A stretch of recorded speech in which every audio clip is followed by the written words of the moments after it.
Hey, why, just out of curiosity, Michelle, why do you have to taunt me with, hey, your favorite day of the year is tomorrow?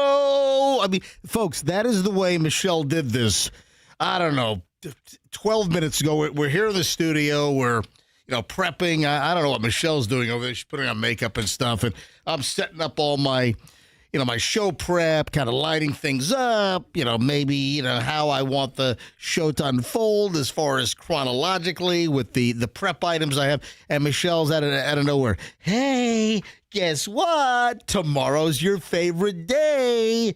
And it didn't, register immediately what she was talking about. I'm like, what's tomorrow's Wednesday? And then she says, it's April Fool's. That's your favorite day of the year. All right. I mean, this is what I find so fascinating. You are a jokester. You do jokes for a living. This is what you love to do. And yet, April Fools, it's like you've been singed on the inside. You will spontaneously combust if somebody does an April Fool's joke on you. You so hate it. All right. I don't understand. I'm like, dude, you know what? It's it's the day that you should be reveling in. It should have been your birthday. First of all, spontaneous human combustion has always kind fascinated of fascinating me. Yeah. I remember reading when I was a kid. I had some paperback book, and I might have gotten it at a book fair. I had some paperback book about creepy things that have unexplained phenomena or crap like that. And one of the stories was spontaneous human combustion. Yeah, I think I got it at a book fair at my school, actually. Yeah, so, I remember the one that I got had a picture of a train through Europe, and there was just a pile of ash and a bunch of investigators looking over it, rubbing their chin. Are you serious? Yeah, spontaneous human combustion. For some reason, I think that my case of spontaneous human combustion happened at some spooky old hotel in Georgia. I don't know. I could be completely wrong. Anyway, so Michelle, to answer your question, what's my deal with April Fool's Day? Mm-hmm. It stems from the fact that I never liked April Fool's radio stunts. But why not? Because I don't like. It's like right up here. It seems like the perfect day for you. Hey, you want to know why? I'll tell you why. Tell me why. Tell me why. I don't like Monday. Tell me why. Because a good morning show, although it should be relatively entertaining, listeners should be in on big jokes. Right. Listeners aren't the listeners aren't the subject of jokes. The butt of the joke. We're not trying to get one over on the listeners. Right. We want to get one over on the world. We want the listeners to feel like they're part of the show, not like we're trying to exactly. I mean, what are we going to say? Hey, guys, tomorrow all $20 bills are going to not be worth anything. So I mean, what joke is even remotely funny? That's so unbelievable. Hey, we're gonna April Fool somebody. Hey, wait, what's this? We're broadcasting on the Spanish station, and the Spanish station's broadcasting on Q105. Or wait a second. What? The space shuttle is going to make an emergency landing at Tampa International Airport. Clear the runway, everybody. Oh, wait a sec. Somebody actually did that one in town years ago. Andrew.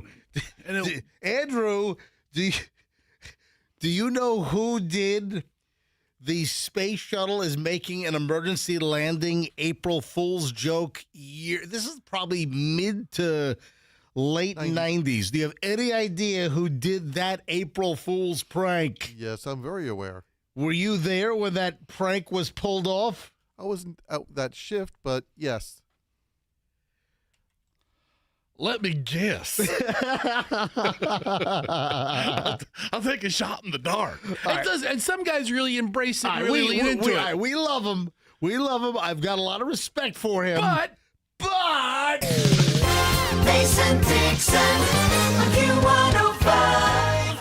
I remember we were competing against Mason back then, and we were across the street competing radio stations. I remember that I blasted that whole thing. I put Mason on blast. Mason, I apologize. Okay, you know what? Looking back, he probably was like, "Hey, you're right."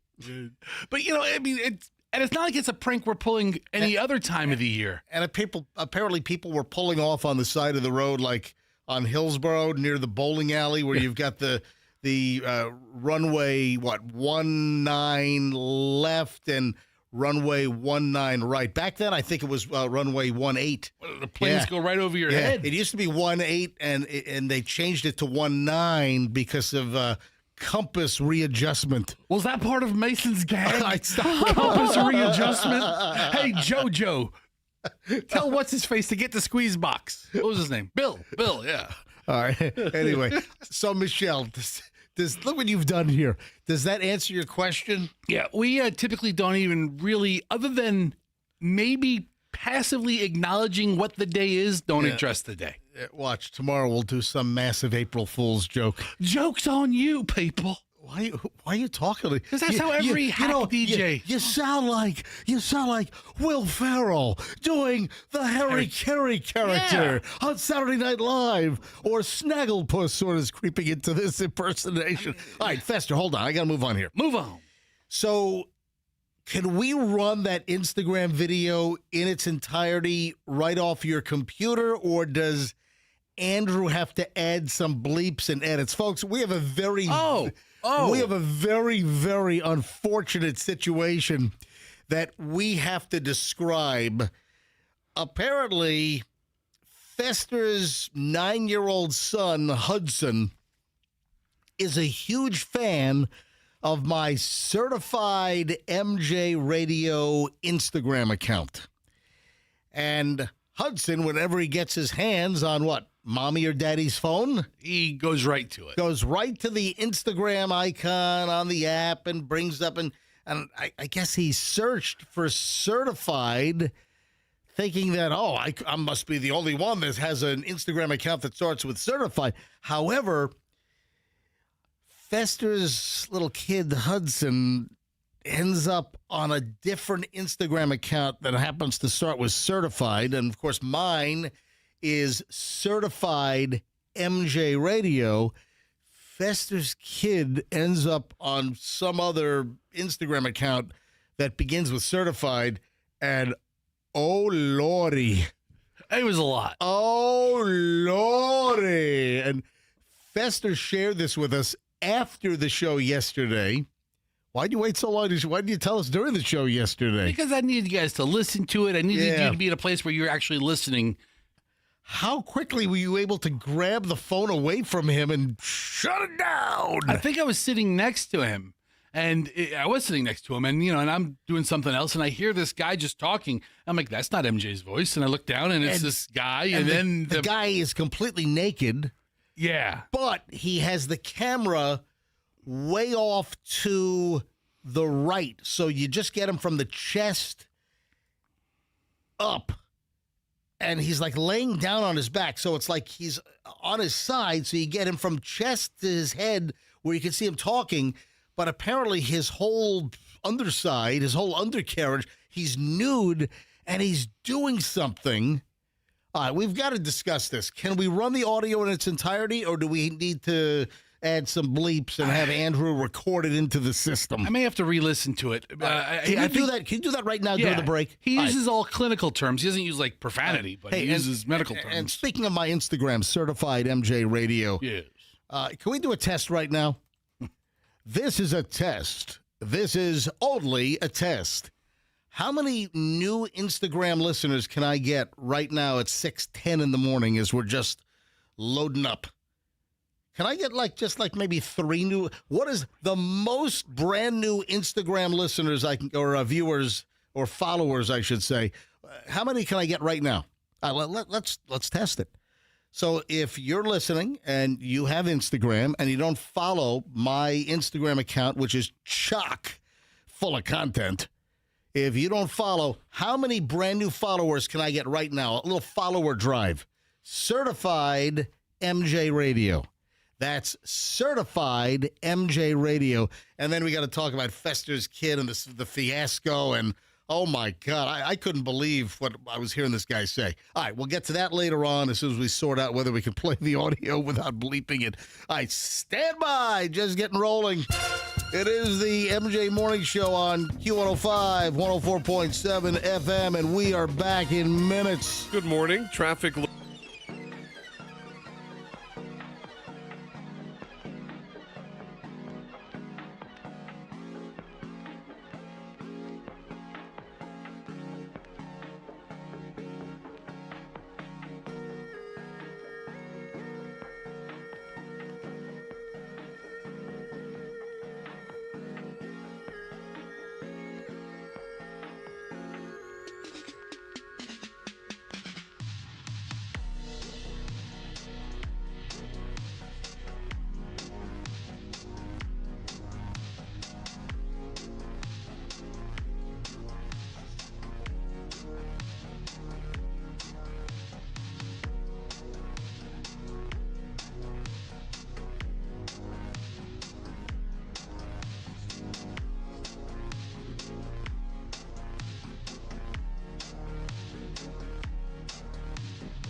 MJ here, Fester there, Michelle over there. 6:20. It is Tuesday morning. Did we need to censor anything in your opinion regarding the little unfortunate Instagram issue? Apparently not. Andrew did put it in our system, so Okay. we have it for that. All right, so we've recorded the audio from the Instagram Yes. into our system. It is in the system. Well, let me check and see. I forgot to check how many new Instagram followers I picked up with an early morning first segment request. And hang on a minute when I hit the heart. Hang on. Hit the heart. Anybody new? 0. Oh, Nothing. man. Absolutely nothing. No, I'm kidding. 1, 2, 3, 4, 5, 6, 7, 8, 9, 10, 11, 12, 13, 14, 15, 16, 17. Okay. That's good. That's All not bad. It's not bad.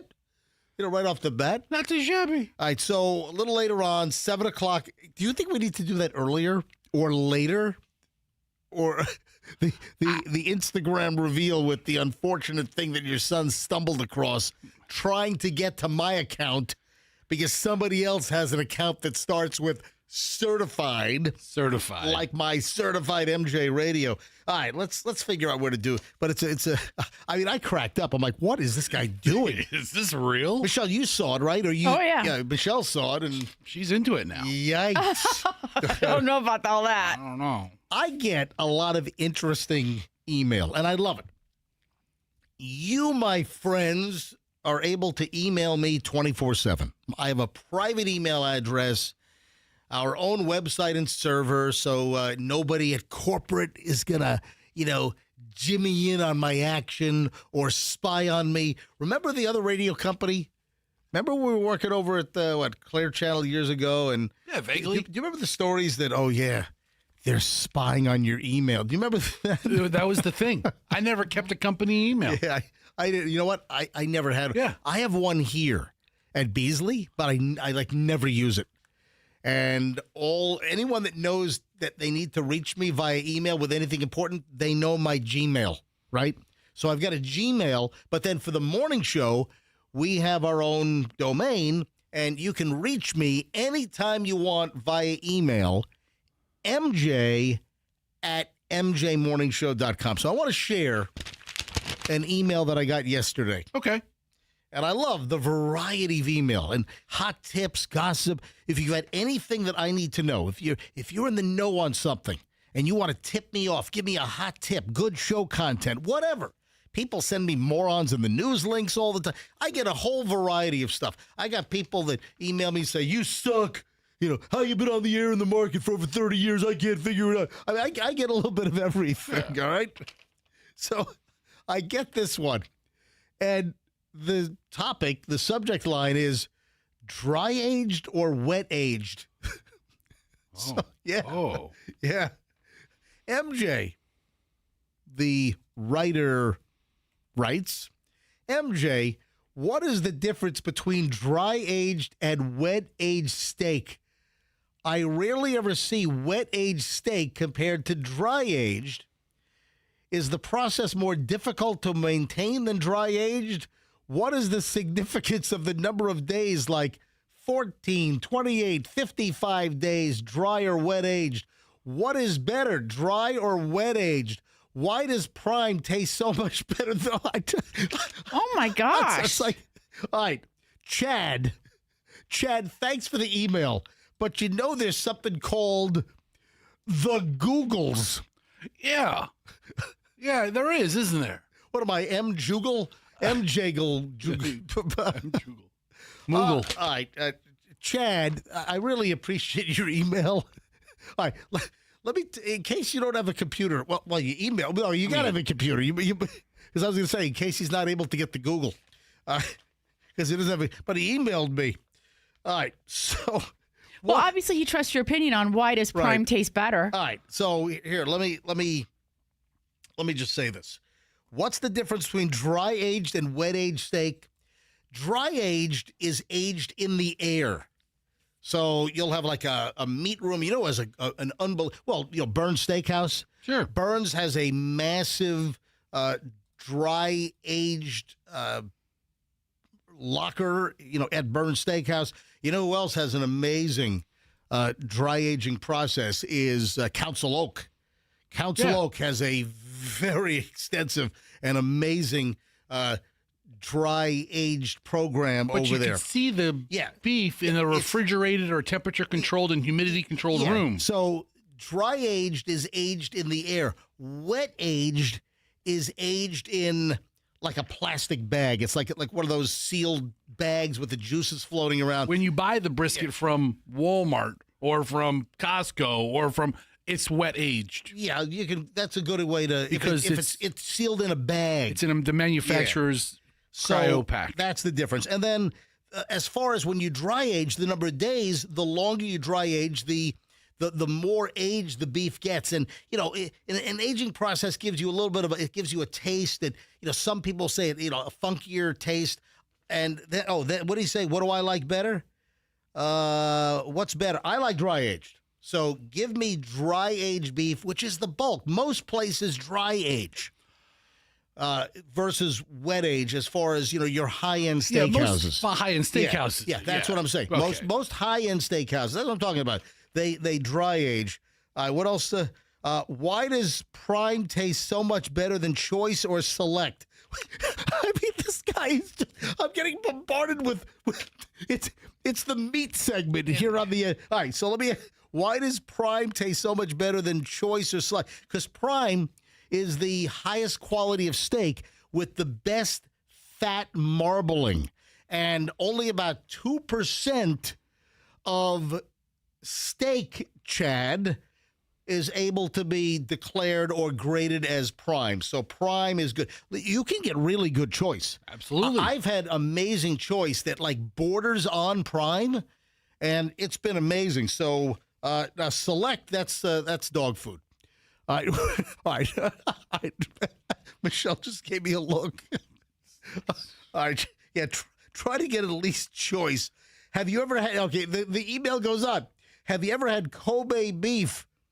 I believe it's a certain level of Japanese Wagyu. Okay. Is there any significance to Australian, U.S., and Japanese Wagyu for thicker cuts? I think my steak prepared medium as prepared to medium rare for a fillet is my choice. What do you prefer from rare to well done? First of all, I'm a medium. This guy's great. Listen, a lot of beef questions. I'm getting hit. Fester, you know all these answers, right? Yeah, I do. Yeah, I mean, Kobe beef is a brand of Wagyu beef that comes from a Japanese herd. Yeah, right. So let me Wagyu in America is say Wagyu. Wagyu in America is Kobe in Japan. Is like the equivalent. Yeah. All right. So Kobe is a region in Japan. Michelle, why are you so quiet over here? I'm just listening. All right. So All the meat talk. So Kobe is a prefecture, right, in Japan. And you know that all Kobe beef is Wagyu, but not all Wagyu beef is Kobe. And, of course, you've got the genetic lineage that you've got cows that contain the Wagyu or the Kobe. And, some of this is raised in America, so you've got American Wagyu beef, et cetera. So, man, all this beef talk, man. Oh, yeah. Oh, all this beef. Oh, I'm starting to hear some music in my head. Oh, you know what, Fester? Beef. It's what's for dinner. It might be tonight. Yeah. Oh, yeah. You know what? I'm so hungry now. I might want to have a steak for dinner. Beef. It's what's for dinner. Yeah. Yeah, yeah, Chad. Oh, I thought you were getting the meat sweats over there.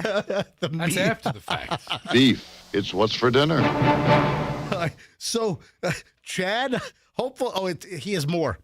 Oh. But Goes on. Okay. Wow. some restaurants I've been to have different interpretations of what is considered medium rare. Listen, it's like 130 to 135 in the center. That's like medium rare. What is your opinion? Again, medium rare is the way to go. People that murder steaks with, well done, I don't get it. So what's your opinion for each medium rare and medium? You should do a segment on the difference on wet-aged and dry-aged and other questions related. Thank you. Chad, I just did. For you, Chad. Chad and his very beefy email. Beef. It's what's for dinner. Chad, his email. It's what's for the second segment on the MJ Morning Show on a Tuesday morning. It's been a while since I cooked a good steak. Yeah. Yeah, man. Any further that Chad missed on his intense beef list? I mean, don't be a sucker for the leaner cuts. Yeah, you don't want lean cuts. Yeah. Look, I got to be honest. The people that gravitate to the fillet, the fillet is one of the least flavorful cuts. The tender cut. Oh, you know what Chad didn't ask? What? My favorite cut. Oh. Do share. Do share. That's important. The best cut of beef is the ribeye. A prime ribeye, man. The best cut is a prime ribeye or a good choice ribeye. Why? Because it's the most marbled. Fat is flavor. And the ribeye can also be sometimes called the Fester. No, it's Oh, not. come on, man. You know what? It's not a chuck You're a steak. hack. You're a chuck stick. What's wrong with you? If you can't answer But this, it's a you're Delmonico. yes, It's thank, Delmonico. Thank Yeah, you. yeah, It's a Delmonico. Delmonico. So Well, I don't call it a Delmonico. A ribeye. Did you look it up? No. No, you didn't. Yeah. So a ribeye can also be known as a Delmonico. Delmonico, yeah. So Chad, there you have it, Chad. Thank you very much. Wow. All right. So. That's like a conversation with Chat GPT, where you just ask other questions building on the answer. Oh, I'm MJ GPT. there you go. Chat Yes. MJ. All right. Morons in the news next. Man, I got some good. Hey, Andrew, is that going to make a best of segment? Is that the meat segment? All right. Dun, dun. 6:32 at the MJ Morning Show. Morons in the news next. Hey, got a garage door problem? I'm going to tell you right now. I'm going to solve your garage door problem like that. You call Banco. Bank on Banco. Bank on the best. Nobody is better than Banco. So I've got several garage doors at my house. Who do I only let touch my garage doors when there's an issue? It's Banco. Listen, we've been in our house, Michelle, for over 20 years. So we've had a couple of garage door issues. Listen, the most common service call is a broken spring, and they're honest, they're fast. Yeah, there are some garage door companies that advertise a lot, and they tried to hit my neighbor up. My neighbor, I guess, doesn't listen to the show. They tried to hit my neighbor up for 3 times the cost of what a replacement spring should be. Yeah. Also, great garage door deals. Clopay has an awesome offer right now with Banco. $250 off a double garage door for a new one. $125 off a single garage door. If you want to get a top-of-the-line LiftMaster garage door opener, they'll toss in a free wireless keypad. Folks, it's Banco. Anything garage door related, bank on Banco, bancodoors.com. Tell them MJ sent you. And then we have the Kemp Law Group. You know, we broadcast, we transmit from the Kemp Law Group studios. They're our studio sponsor. And guess what? They're even closer to the MJ Morning Show because the Kemp Law Group is working on Fester's wife, Allison's car wreck. If you didn't hear the story, this is last year. Allison was driving in downtown Tampa, and an Uber driver plowed into her. I mean, rear-ended her. Oh, my God! Over $7,000 in damage to her Tesla Model Y. I mean, she's lucky that thing didn't burst into flames with those lithium-ion batteries, right? Anyway, her neck got jacked, her back got jacked. The Uber drivers fled the country. So Uber, obviously, they carry like $1 million policy per. So Uber's on the hook. So they're trying to run through all the rigmarole now. And who do you want to do this? Kemp Law Group, because they know what they're doing. Accident or fall, you call Kemp Law, kemplaw.com, and tell them MJ sent you. Traffic's on, and then Morons in the news next. For the most part, traffic.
The idiots are on. Oh, Fester, before I do morons in the news, dude, you missed. I gave you such a wide opening, and I'm a little disappointed that you didn't seize the moment. What? With all Chad's steak questions and beef questions, it was a perfect opportunity for you to give a plug to your sponsor, your client, Grillsmith. Yeah, sure. Grillsmith's is a fantastic steakhouse. But yeah, I'm prompting you now with all of that steak talk. And if you missed it, go back and listen to the podcast or roll MJTV back later today. And I answered a very extensive and intense email regarding beef and steak from listener Chad. Yeah, you did. You really did. Yes, I did. Wow, he got into it. He did. All right, morons of the news. Oh, this is not good. Largo man arrested for deliberately hitting his wife with the vehicle. Oh. Yep, the vehicle. Yeah, woman injured in Largo late last week after she was struck by a car driven by her husband. Officers at the Largo Police Department, they got a 911 call regarding a battery on Ulmerton Road. According to the investigation by the Largo Police, the female was hit by a vehicle that was being driven by her husband, who then he made tracks and fled the scene. Yeah, the woman suffered significant injuries and was taken to a nearby hospital. Last we heard, she is in stable condition. But that's nuts. Hope she's okay. Yeah, the woman was able to tell the police that her husband, ran her over and that he may try to flee the country.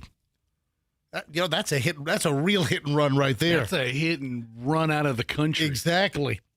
Then a couple hours later, they tracked him down. Largo police, that's some good police work there, Lou. They arrested 32-year-old Dervante Stubbs, and he had already made it to Broward County. He was hustling, man. Oh, my God. It takes at least, if you're driving like a bat out of hell, it's still going to take you 3 hours to get to Broward County, right? I don't know, man. Weekend traffic. I mean, it could be busy around some areas. Yeah, he's been charged with attempted murder. Dervante. I don't think I've ever met a Dervante before. No, that's my first Dervante. All right. And it's very special when my first Dervante and your first Dervante is in Morons in the News. The same Dervante. This is Michelle's favorite story. Michelle, she gave this to me yesterday, and then this morning she's like, "You didn't do my story." All right, Michelle, you know what story I'm talking about? Is it the dude who took the Miller truck for a ride? Yeah, guy stole a beer truck. Stole a beer can truck. you imagine? Yeah. I think went on a high-speed chase. Yeah. How do you do that? Evansville, Indiana. On March 27th at approximately 3:07 p.m., deputies in Evansville, Indiana, got a call regarding a stolen beer truck. Deputies then located the stolen semi traveling westbound on so-and-so road. When deputies attempted to initiate a traffic stop, the driver refused to comply, leading deputies on a high-speed pursuit. You know what? That's a good Super Bowl commercial. It's someone likes the beer so much they stole the beer truck. You know what, man? Or that could encourage that behavior. That might not be good. I take my chances if I were Miller. Oh, hold on. I'm looking at the image. Yes. It's a Bud Light rig. Oh, is it Bud Light? Yeah. Why'd you say Miller? Miller, Bud Light. It's all look, beer's all the same Coke to me. and Pepsi. Yeah. I thought that you researched this and you have the wrong beer brand. No, I didn't research it. Okay. I just looked at the story and said, funny story. All right. During the pursuit, a deputy exited his patrol vehicle in an attempt to deploy the stop sticks. At that time, the suspect steered the semi toward the deputy and struck the sheriff's deputy patrol car. Yeah. Man, I mean, this is like something out of like Smokey and the Bandit. I mean, Right. that's eastbound and down. Yeah, 18 wheels and rolling. What was that? That was a bunch of what? That was Coors. We're Coors. gonna do what they say can't be done. Got a long way to go and a short time to get there. Eastbound and watch old bandit run. Yeah. Old Jerry Reed, man. Oh yeah. Do you want to go to Indiana's news leader, Indiana 88? Oh yeah. Yeah, let's see what they have to say. Let's go to Indiana's news leader. Statewide news network covers Vanderbilt County, where deputies have arrested a man after he led them on a chase in a stolen beer truck. Investigators say they received reports of the stolen truck out of Evansville. Yeah, it's Bud Light. After 3 p.m. yesterday, deputies found the truck driving westbound on Diamond Avenue near Resurrection Drive. That's very fitting coming up. Look at that Eventually cop's striking car. a sheriff's patrol vehicle. Sheriff's deputies arrested 41-year-old Randall Baker on several charges, including attempted murder, auto theft, my and operating God. while intoxicated. You ought to see the image of the police cruiser. It looks like it's been like a 10-time rollover crash. It looks like a bulldozer smashed Yes. the entire left side of the vehicle. I mean, it is plowed in. It's a total, complete loss. There's no, better get Mako on that deal. No. You could probably get Mako, but it'd be a really expensive job. Oh, my God. Take him a long time. Oh, this guy's a complete nut job. Yeah, so he's in attempted murder. I mean, plows into the sheriff's deputy's vehicle, and it's destroyed. I mean, the damage is extensive. Hey, Michelle, when you saw the story, was the Bud Light on the side of the truck not big enough for you? You know what? I don't even think I looked at that. I was just reading Okay. the story from the sheriff's page or I whatever. just saw the headline. Yeah. That's crazy. All right. Also, the fact that he tried to use those stop sticks. Yeah. And so I was going to ask you that new thing that we have that the deputies off car can deploy to grab it. Yeah, Would that have worked on this? I Because don't this think is such so. a big, No. heavy vehicle. That's called the grappler. Yeah, the grappler. Would that have And- worked? I don't think so. Not on a semi. No. And by the way, the Hillsborough County Sheriff's Office, HCSO, and we had Sheriff Chronister on a couple of weeks ago because they bought the grapplers and they got them like late last year, and it was just it wasn't long after that they used the grappler for the very first time. The video was just released like a week or so ago. Yeah, it was like 2 weeks ago they released the video finally, and that's why we had the sheriff on, because it had happened, like a month or two ago, but they just released the video, and it's amazing. And HCSO, they've used the grappler numerous times since then, where the deputy can deploy this. It's like a spider web net that they shoot out from the front of their cruiser, and it gets all tangled up in the wheels of the car, and then they can stop the car like dead in its tracks. It's amazing. The grappler. I think the truck's too big for the grappler, unless you come up with a truck-sized grappler. I'd like to see it. Yes, it's a like jumbo-sized. Yeah. All right, if we have any teachers heading to school, any teachers that are getting ready to, go into the classroom today to teach the chillins, just a little heads up and a hot tip for you. Yeah, don't try to sell marijuana near the school campus. That's a good tip. Yeah, I thought so. Deputies have arrested 33-year-old Jocelyn MacArthur, a North Carolina school teacher, after reports she had an illegal substance on campus. That led to multiple charges. So then as they unraveled this whole investigation, it turns out that she was selling marijuana, right near school, and she actually had some of the product on her. And they arrested this math teacher. Yes, let me do some math right now. How many ounces of pot did I have on me? Selling near a school and having the pot on me on campus. Let me do some math.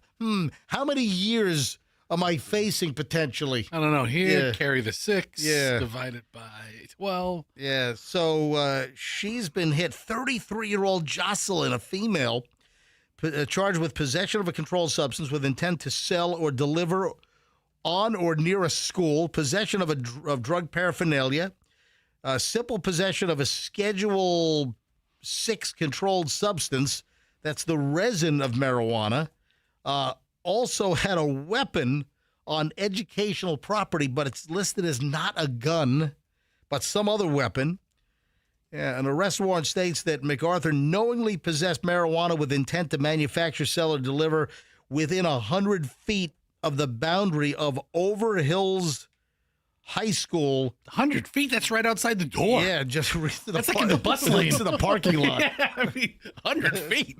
My God. So this story gets better. Listen to this. Cross the street, lady. According to a former coworker of MacArthur High School, news of the charges did not come as a surprise. Listen to this. She reeked of marijuana every single day. Her classroom reeked of marijuana every single day, said a former coworker who wanted to remain anonymous. This is nothing new. This has been an ongoing situation. Why did it take so long then? How are there not investigations by the school administration if the teacher reeked of marijuana? I mean, And the classroom reeked of pot. if she smoked it home or in her car, is that the illegal part? Oh, I mean, man. could they not get her on that? Yeah. So listen to this. The former coworker told WRAL television that school administration attempted to get rid of MacArthur multiple times over the years due to her behavior on campus. He, the former Overhills principal, tried to fire this woman twice.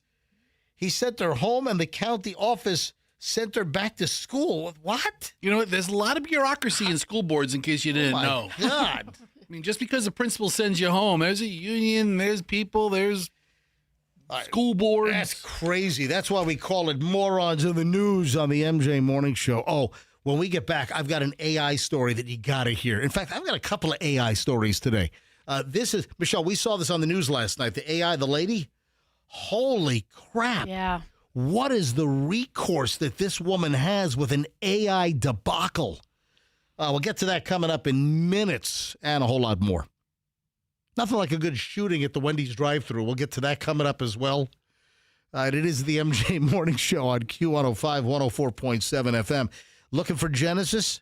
Well, you should. Man, the Genesis vehicles are good looking. You know, with Tiger Woods back in the news, Fester, we talked about Tiger Woods yesterday and, the whole, bust now for being all pilled up, over on the east coast of Florida.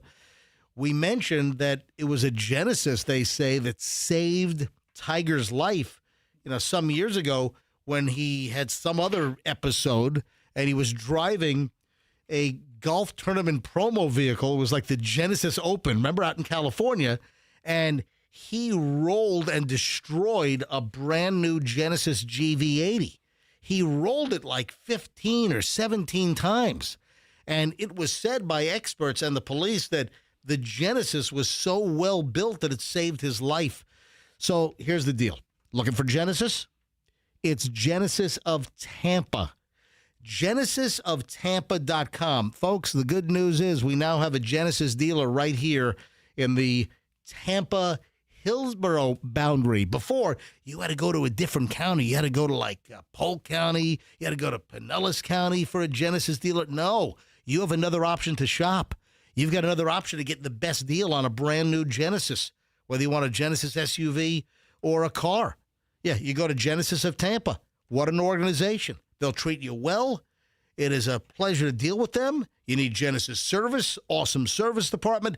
GenesisofTampa.com at 275 in Bears. And tell them MJ sent you. Traffic's on. MJ Morning Show back in just a sec. In Hillsborough County.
Clock hours arrived. MJ Fester and Michelle, the MJ Morning Show, and an AI story that I was already aware of this. I'd seen this in print form online, or it popped up in my feed, and then it popped up on the news. We were watching some news program. Michelle was not aware of the story, and you were like, your mouth was gaping, like, what?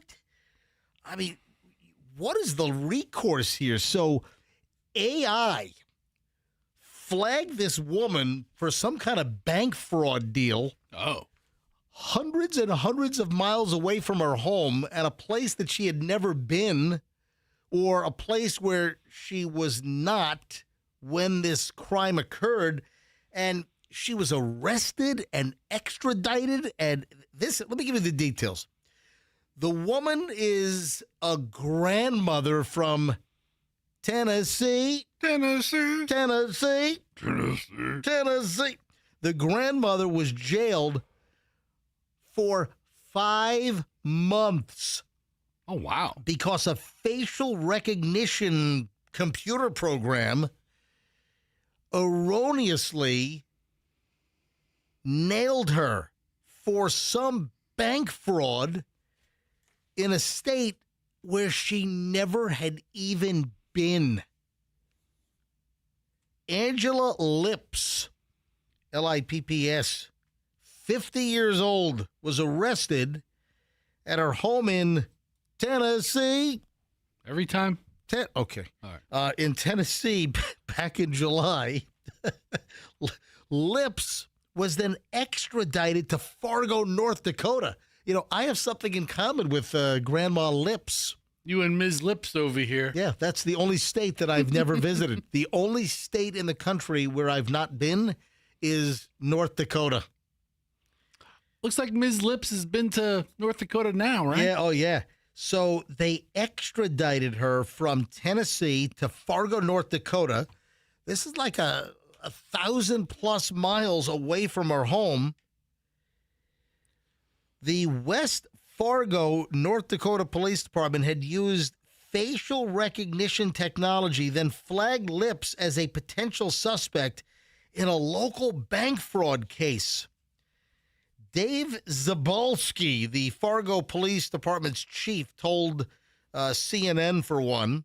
From there, his department took additional investigative steps, independent of AI, they claim, to assist in identification and confirm Lipps as a suspect. He admitted at a press conference a few days ago that the West Fargo police system was part of the issue and her wrongful arrest. The West Fargo Police Department told CNN that they use Clearview AI. Hey, Fester, apparently Clearview AI is not that clear. No, not such a clear view. They fingered Grandma here, and she's never even been to North Dakota. So they arrest her in Tennessee.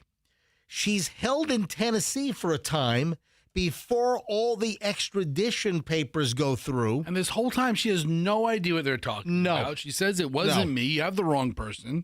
So she was detained in Tennessee for 3 months, then finally extradited to North Dakota, where I guess it's a total of 5 months.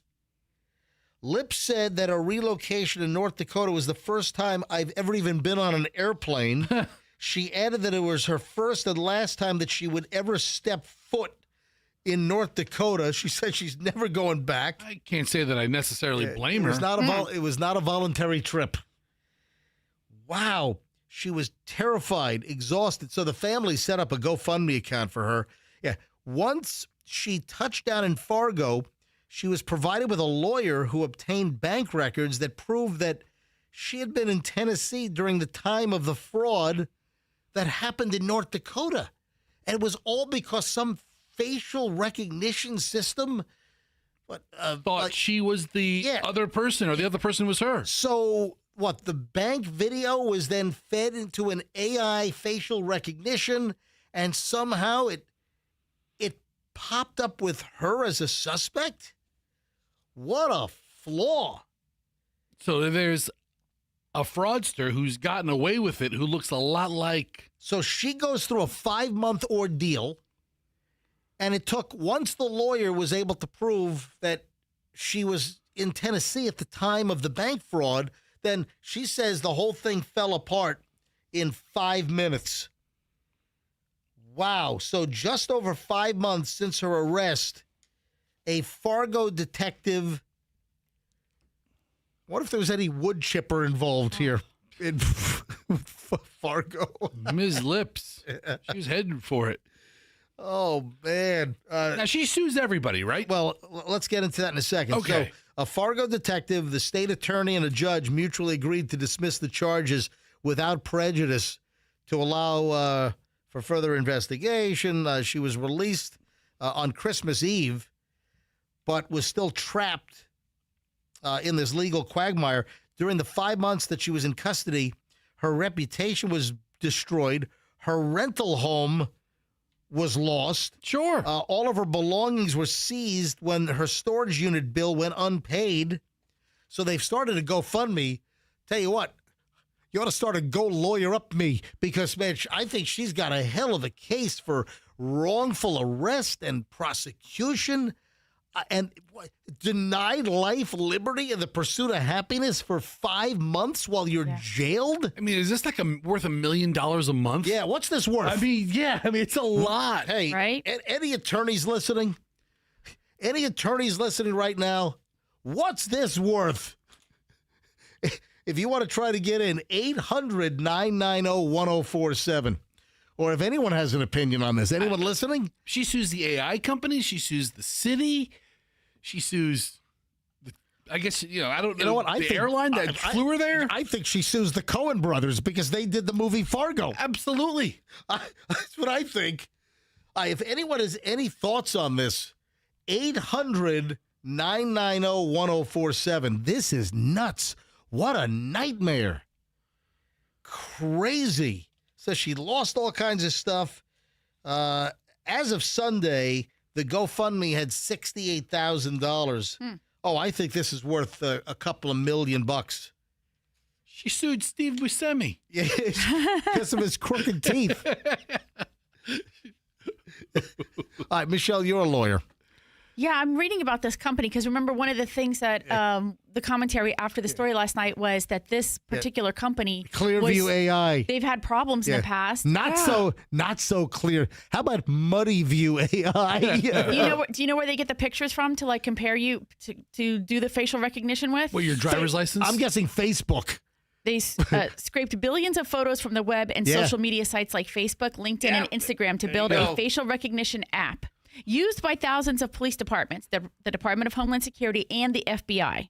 Well, guess what? This is a cautionary tale unbelievable. I mean, this Clearview probably has a really good track record. No, I mean, they don't. Yeah, No? Fester. No, yeah, they yeah. don't. I mean, Yeah, I'm going to rely on Fester. like, are they like right 90% of the Hang on a time? That's second. incredible. They say that they're right 90-something% of the time. All right, so what have but you they read? They don't have an independent tester testing Wow. their accuracy. Oh, wow. Yeah. They're a big problem. So there was a lawsuit that was already against them, a class action lawsuit, and it's a twist where instead of everybody that would be entitled to some form of money from them, you're going to get 23% stake in the company divided amongst the Americans whose faces are in its database without you having authorized it. Wow. This is from 2 years ago. I don't want an investment in this crap company. Right. Yeah. Although they just did get a contract with ICE, so Yeah, I'd want to put them out of business. right. What a mess. I love it. I'm sure that the company has a good track record. That's Fester. Michelle, no, they don't. No, I only Who looked it else up. has been jailed for 5 months on the wrong facial ID? I mean, I don't think anybody has been jailed for that long, but I think that people have been misidentified using this app. I guess it is. Yeah. Wow. All right, Andrew. Nothing. Andrew was screening calls. Nothing worthwhile. Nothing better than what we already said. All right. So, our favorite quadruple amputee is in the news again. I don't see why he would ever leave the news. Quadruple amputee and champion cornhole player. Guess what? A friend said he had an angry dark side. Oh, you think? After he, with his nubs, used a gun to murder a friend? Oh, you think? This guy was I a just pretty- thought it was funny. He's a pretty big gun enthusiast. Dayton Weber Yeah. would lash out, refuse to get therapy for his anger issues. According to a friend, Tori Mattingly, who said that he had an angry dark side. Yeah. His ex-girlfriend. Wonder if he ever got a nub job. Sorry. Listen, I'm sorry. No, it's- I'm sorry. he didn't get him. He gave him. I don't know. I mean, for him to get a nub job, he has to- All right, Fester. Come on. I should not have said that. Birds of a feather on this one. I apologize. What is it with fast food workers that are shooting at customers? I mean, there has been, the last couple of years, how many stories have we had where the fast food worker has been packing heat? I fully support this, by the way. Really? Yeah, fast food workers have been abused for far too long. Love that shooting at Popeyes. I think there's a stigma in society about the hardworking people who work at these fast food joints, and maybe they get treated a certain way. All right, this is a Wendy's. Oh, no. Yeah. A Wendy's manager in Missouri allegedly shot a customer after an argument through the drive-through window, then claimed that he didn't fire a gun, but the whole thing was caught on video because most businesses, like fast food places, they've got a multitude of cameras. I didn't do that. Oh, yes, you did. It's And right the here. video. Here's the camera. Terrence R. Phillips, 47, is accused of first-degree assault, armed criminal action, unlawful use of a weapon. According to the probable cause affidavit, Kansas City police responded back on March 20th for a shooting at the Wendy's. When they arrived, they found the victim bleeding profusely from his chest. Before he was rushed to the hospital, he said a man who appeared to be a manager shot him. My God. The victim later told cops he left his apartment to pick up some food for his family. When he pulled up to the drive-thru, he said that he was about to order via the drive-thru intercom when the employee told him to pull up to the window. This confused the victim, who asked for clarification. The victim said he received a rude response. Oh, so like a rude response? From the manager. Oh, yeah. And as this guy's trying to order his Dave's Double or maybe his Baconator. Welcome to Wendy's. Can I take your order, please? Yeah. Sir, please pull up to the window. Don't utilize the speaker, please. So you want me to pull up a Yes, little bit please more? pull up. Just so. Sir, are you confused? Well, you don't want me to Are order. you confused, sir? I just usually order here. Sir, just pull up to the window. So Sir, pull up to the window. Hey, jackass, pull up to the window. it's really unnecessary, man. Really. You can do a funnier voice with. Hold on, It blows my ears out. I'm right here. I'm in the same studio with but you.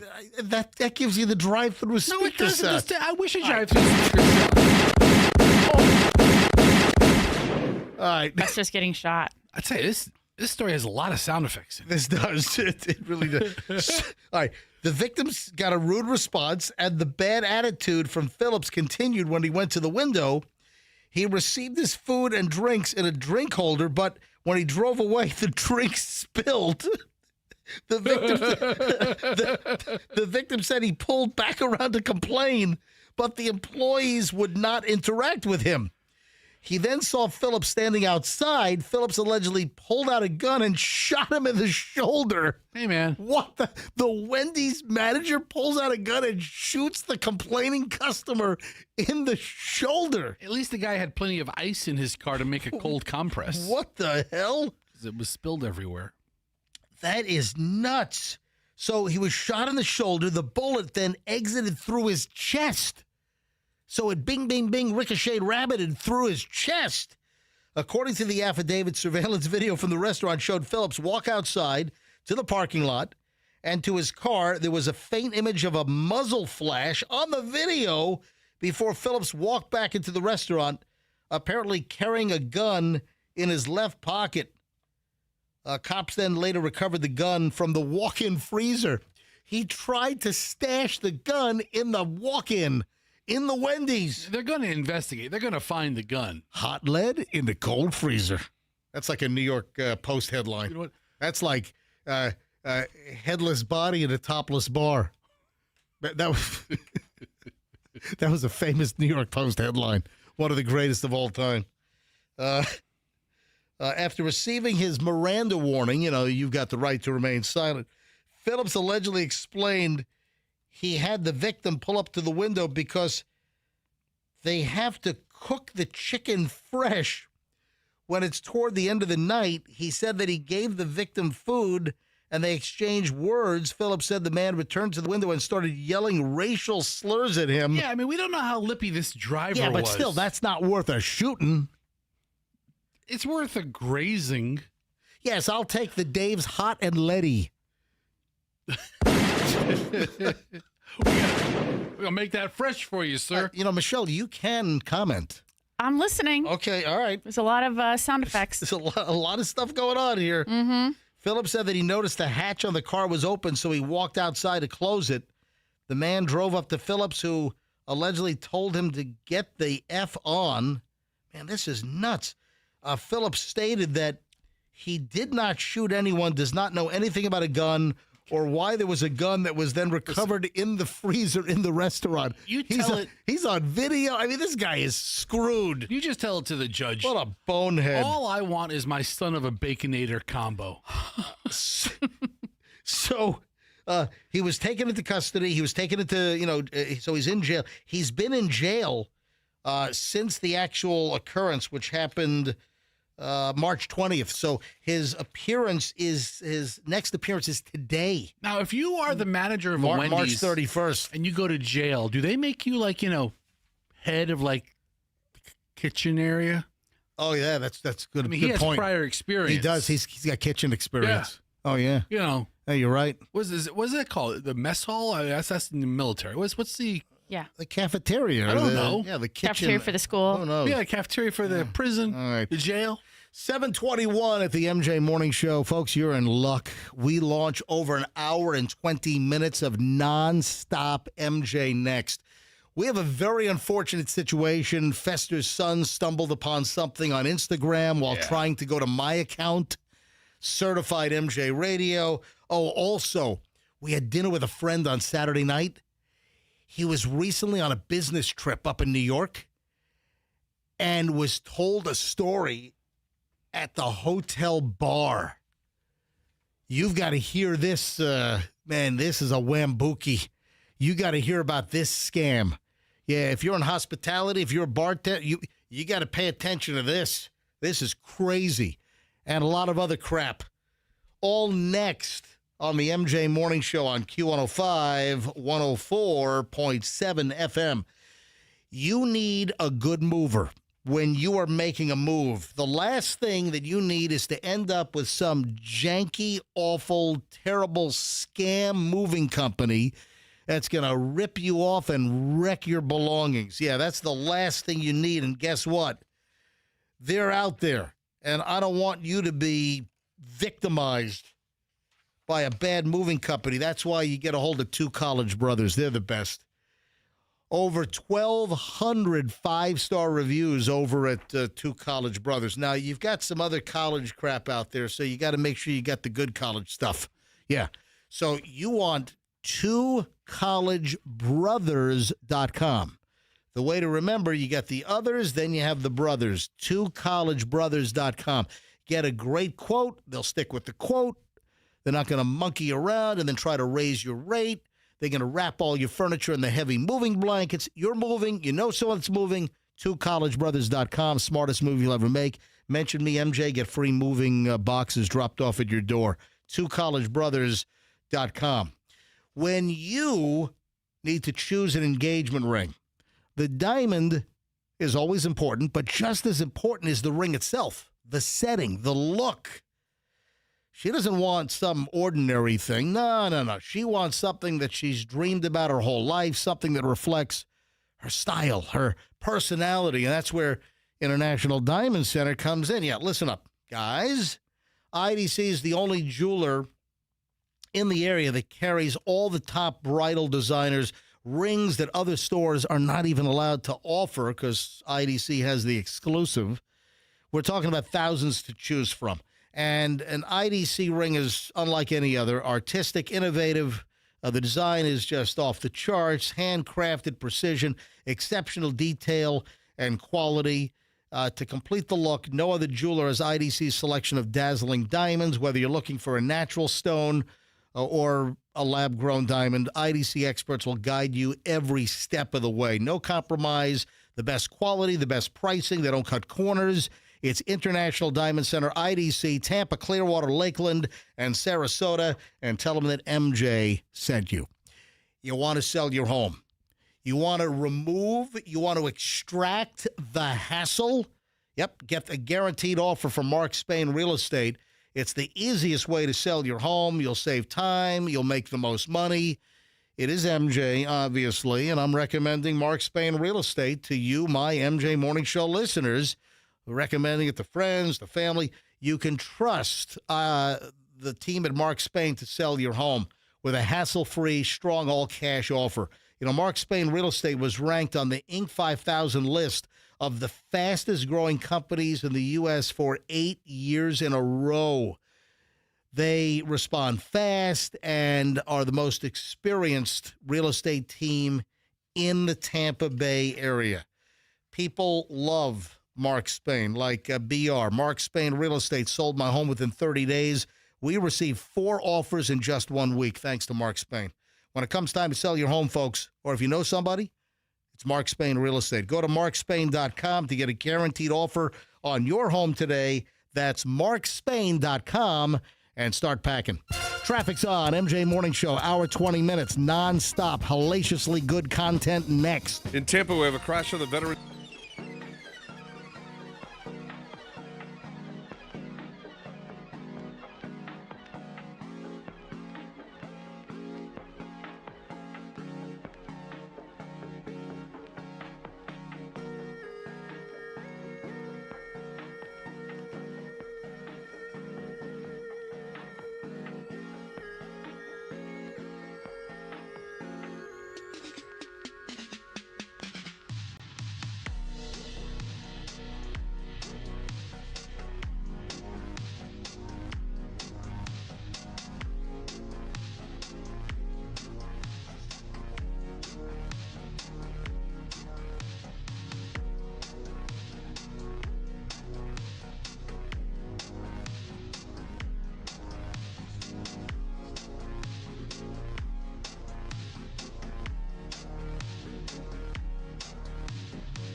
Hour and 20 minutes of Nonstop MJ starts right now. So my buddy Burger King Bobby has been chock full of great stories lately. Yeah, I don't want to reveal what business Burger King Bobby's in, but it has nothing to do with Burger King, right? So we were out to dinner with Burger King Bobby on Saturday night, and I got a couple of stories from Bobby. The first one is the bar scam. So I knew that he had some high-powered meetings up in New York, with big wig clients and everything. So he was up there for like almost a week. And, staying at a hotel that he likes. He's at the hotel bar, and he gets into a conversation with the bartender. And, folks, if you're in hospitality, if you're a restaurant owner, you're a bartender, man, watch out for this racket. Michelle, did you hear the story? I don't think I did. All right, I'm waiting to hear from you. So, look at this. Michelle's even clinging to hear the story. So, here's the deal. So, Bobby's at the bar and just enjoying a drink, I guess, before going out to dinner with his clients, who he's got to schmooze and wine and dine. You got to get the Ferguson account, or whatever. So the big Ferguson account. Yes, meeting with Mr. Ferguson of the team. So the bartender proceeds to tell him how they were wambookied. They were scammed recently. And a woman comes in with friends. They order all kinds of cocktails. They order a bottle of Cristal champagne, which can be, hundreds of dollars for a bottle of Cristal. Yeah. When it comes time to settling the tab, they're like, no, I did hear this story. Yes. Yes, okay. Yeah, all right. I thought you did. I was like, when you said the Cristal, then I was like, How much did you have to drink on Saturday night? No, because I wasn't sure where you were going with the story. Right. It wasn't clear to me. Sorry. Right. So you did. I thought you heard this story. So when it comes time to settle the tab, the woman says, "Oh man, I left my my wallet up in the room." And you want to put it on your room? No, I want to put it on my credit card. All right, let me just run up and get my credit card. Oh, we went shopping. You know what? Hold these bags. This is all of our, and they were like Chanel bags, and what was it? Hermes. I'm sorry. Yeah, Chanel and Hermes, and they had the bags of their shopping as like collateral. Exactly. Like, we'll be back. Exactly. I'm just gonna run up. Tell you what, just hold my bags, and I'll be right back down. So the bartender's thinking, oh my God, Chanel. And it even says, hey, we just went shopping. We got all this expensive stuff at Chanel and Hermes. All right, hold on to the bags. Got to run up and grab the credit card and settle up the tab. After a while, never comes back. Never comes back. Never comes back. What's in the bags? So the bartender, the manager, they open up the bags and the boxes inside. Everything's empty. There's nothing in there. There's I'm sure they put something in the bag for like weight or whatever, but there's nothing of any value. It's just the bags, the logoed bags for like Chanel and Hermes and boxes inside. Guess what? The vendors, the fake vendors on Canal Street, not only are selling the fake handbags, Hermes, Chanel, Goyard. What other? Give me the other brands. Gucci, Prada, Louis Vuitton. So you had all these, fakes that are being sold on Canal Street. Plus, you got some folks selling fakes right here in town as well. But the vendors on Canal Street are also selling bags and boxes, fake logoed, printed bags and boxes for the high brands. I mean, think about it. If you have like a closet full of fakes, then suddenly you have the boxes they go in. Oh, yeah. Mm-hmm. Sells your story that much better. Yep. On Canal Street, they're selling the high brand boxes and bags, as well as the fake handbags. So you don't have to buy a handbag or a wallet in order to get the box. They're selling like boxes and bags for like $20 or something to that effect. And that was the latest racket at this bar up in New York. Is that unbelievable? That's brilliantly unbelievable. That's crazy. Well, you can buy those bags right off of eBay. Like I have a stack of them at home that I keep wanting to sell. Yeah, Michelle, when she does her ridiculously high brand shopping, Oh, what? I don't do ridiculously high brand shopping. I don't know when I do that. All right, to be quite honest, Michelle is very frugal. To be quite honest, Michelle is not a crazy spender. Yeah, lucky for you. But what? Lucky for you. Lucky for you. All right, so you have these paper bags. I have a few. Yeah, because I have a few bags. Michelle has. It's not incessant. Michelle's not out of control. But Michelle has purchased some nice things. And I remember when we went to visit Chloe you bought something in Paris when we went to visit Chloe when she was doing the Sorbonne summer program. Yes. Then we went we went to Italy. We went to Florence. You bought something at Chanel. Right. But luckily you're very frugal. But no, I am. because it's not often. Right, it's very it's frugal. like the last time she did something. It was only when you were in Paris or Rome. Like 2 years ago. Right, It was yes. it was Florence. Florence, Get right. Get your Italian city straight. So frugal. Would you please? Yeah, I mean, you took a trip on TripAdvisor, right? Can I finish my freaking story here? Please. Michelle gets maniacal about keeping the bags in great shape. Because you can sell them for a lot of money. Yeah, I know. So I'm looking online right now on eBay, and there's a Gucci bag, a 1921 paper bag. It doesn't look like a really, really big bag. Well, it's not from 1921. That's the name of the bag. All right, but it's not from. It's new. It's this. Yeah. This is what the eBay listing says. Yeah. Gift bag, brand new, wrapped, a 9x6x3. So it's a small bag. $12, $11.77. Wait a minute, but it says 197 sold. How did they get their hands on 197 Gucci gift bags? I don't. But who knows how they got them? But Probably fell off a truck. Well, I mean, if you go to a gift wrapping store and you want to buy a nice gift bag even to present a gift, right? It's almost $10. Andrew, is there a reason why you're raising your hand in there? Yeah, I want to go back to the scam for a second. Yes. Now, they told the bartender the credit card was in the room. Right. What did the bartender think they used to purchase all this stuff? That's what I said. Right. Well, listen, that's maybe a logical deduction. Anyway, the bartender said fine, held on to the bags. The bags turned out to be empty. They had, like $20, $40 in fake bags, or maybe they didn't even pay for the bag. However, they do sell the bags on Canal Street, what the fake vendors do. So, listen, it's a good question. So that's where we are. Heads up on this. And Michelle, how many bags do you have? I really don't have that many. But you said to me, because when I saw them on eBay, I was like, "That's so weird," and rightfully so. You were like, "Well, people buy them for props, or if they did have a gift that they wanted to give, and maybe they bought the fake one and they're going to put it in a real bag. I don't know, or they're trying to sell it to somebody else as it being real, right? You know." Exactly. Here's a Chanel bag, $28. Yeah. There's a little paper bag. I don't need you to go through eBay, but Michelle thinks she's got hundreds of dollars in like shopping bags at the house. She has dozens of dollars. Yeah. There you go. I have dozens of dollars. Yeah, it's probably a bunch of silverfish living in your whole collection of bags. I don't know. You got to have one of those little cilia packs. Yeah. Oh. Inside one of them, yeah. So keep the moisture out. I don't know what happened, man, but the last time I looked at the gas price at the 7-Eleven, coming down 4th Street off of 275 Howard Franklin Bridge, the last time I looked, which I think was like yesterday, I thought it was like $3.89 a gallon for regular. This morning I passed by, it's $4.29 a gallon.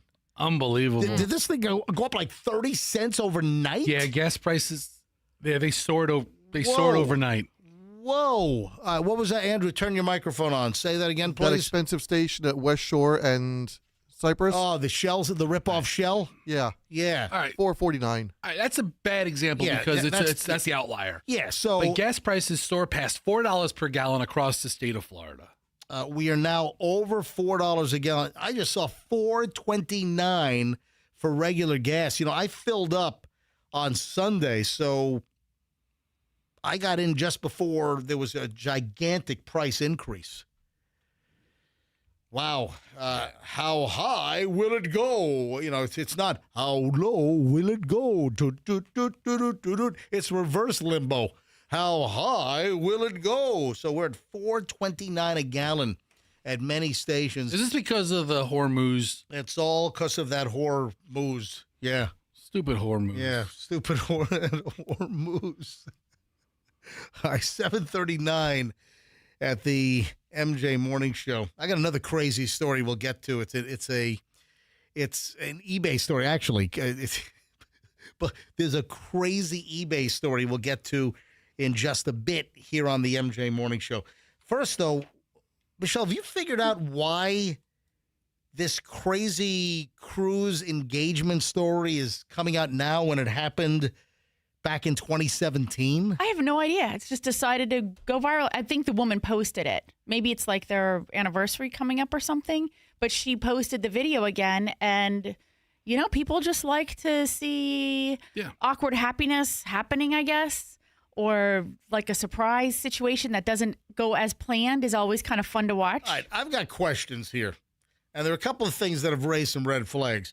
So the story allegedly happened back in 2017, but the video is just going viral now. I think it's just released now. I mean, it couldn't have been They sitting just put the video out? It couldn't have been sitting on Right. the internet. But 9 years later, they just put the video out. A woman named Amanda Bratton, a now viral TikTok video. Right. Yeah. She posted it. All right. A cruise ship proposal went awry.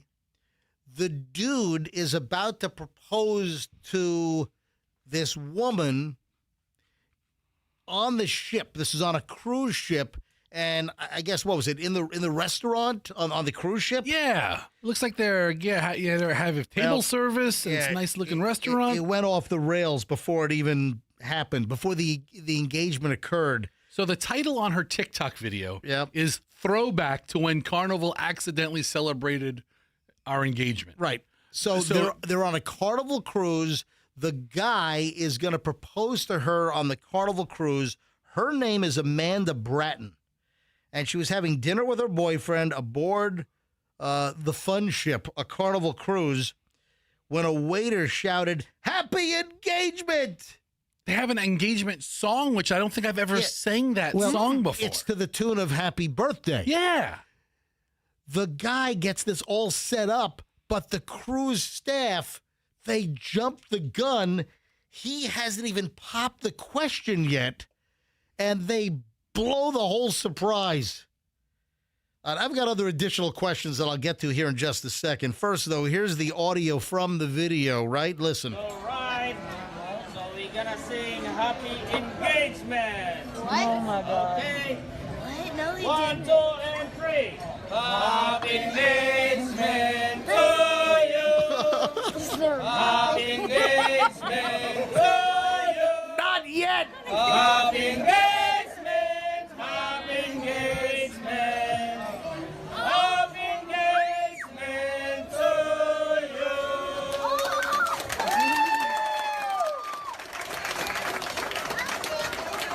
All right, what did you hear, Fester? Mid-song, Right. if you listen carefully, Yeah. you can hear her say, "I'm not engaged. I'm not engaged." Not yet.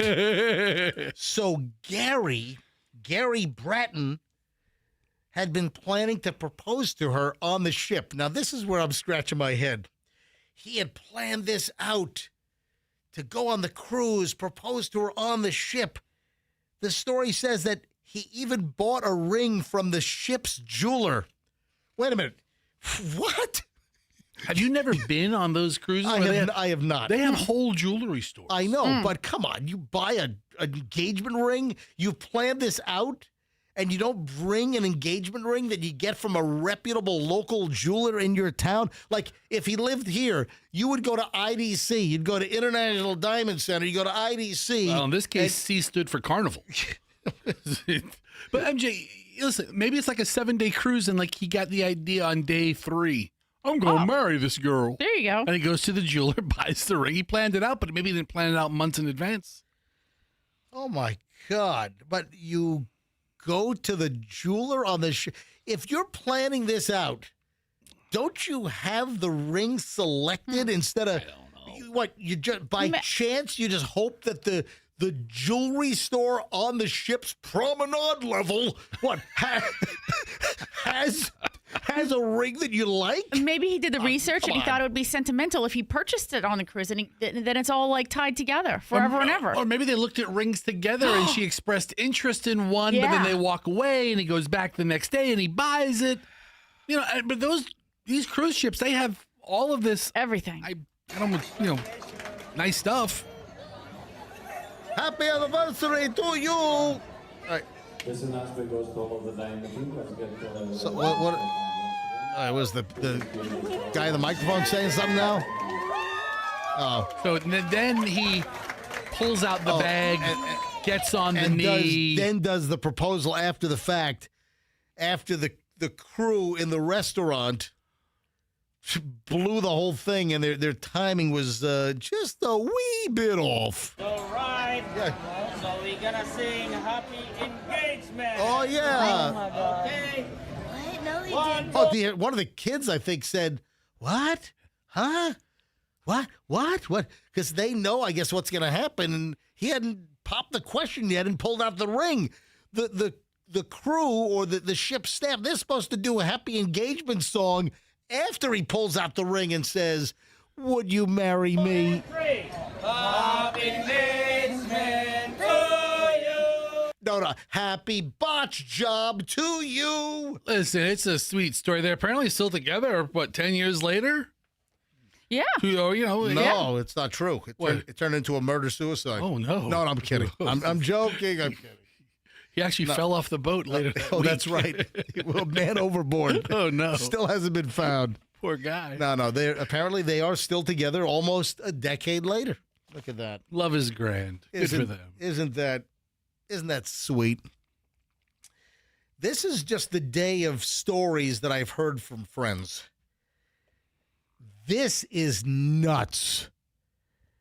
7:46 here at the MJ Morning Show. Listen to this whacked out story.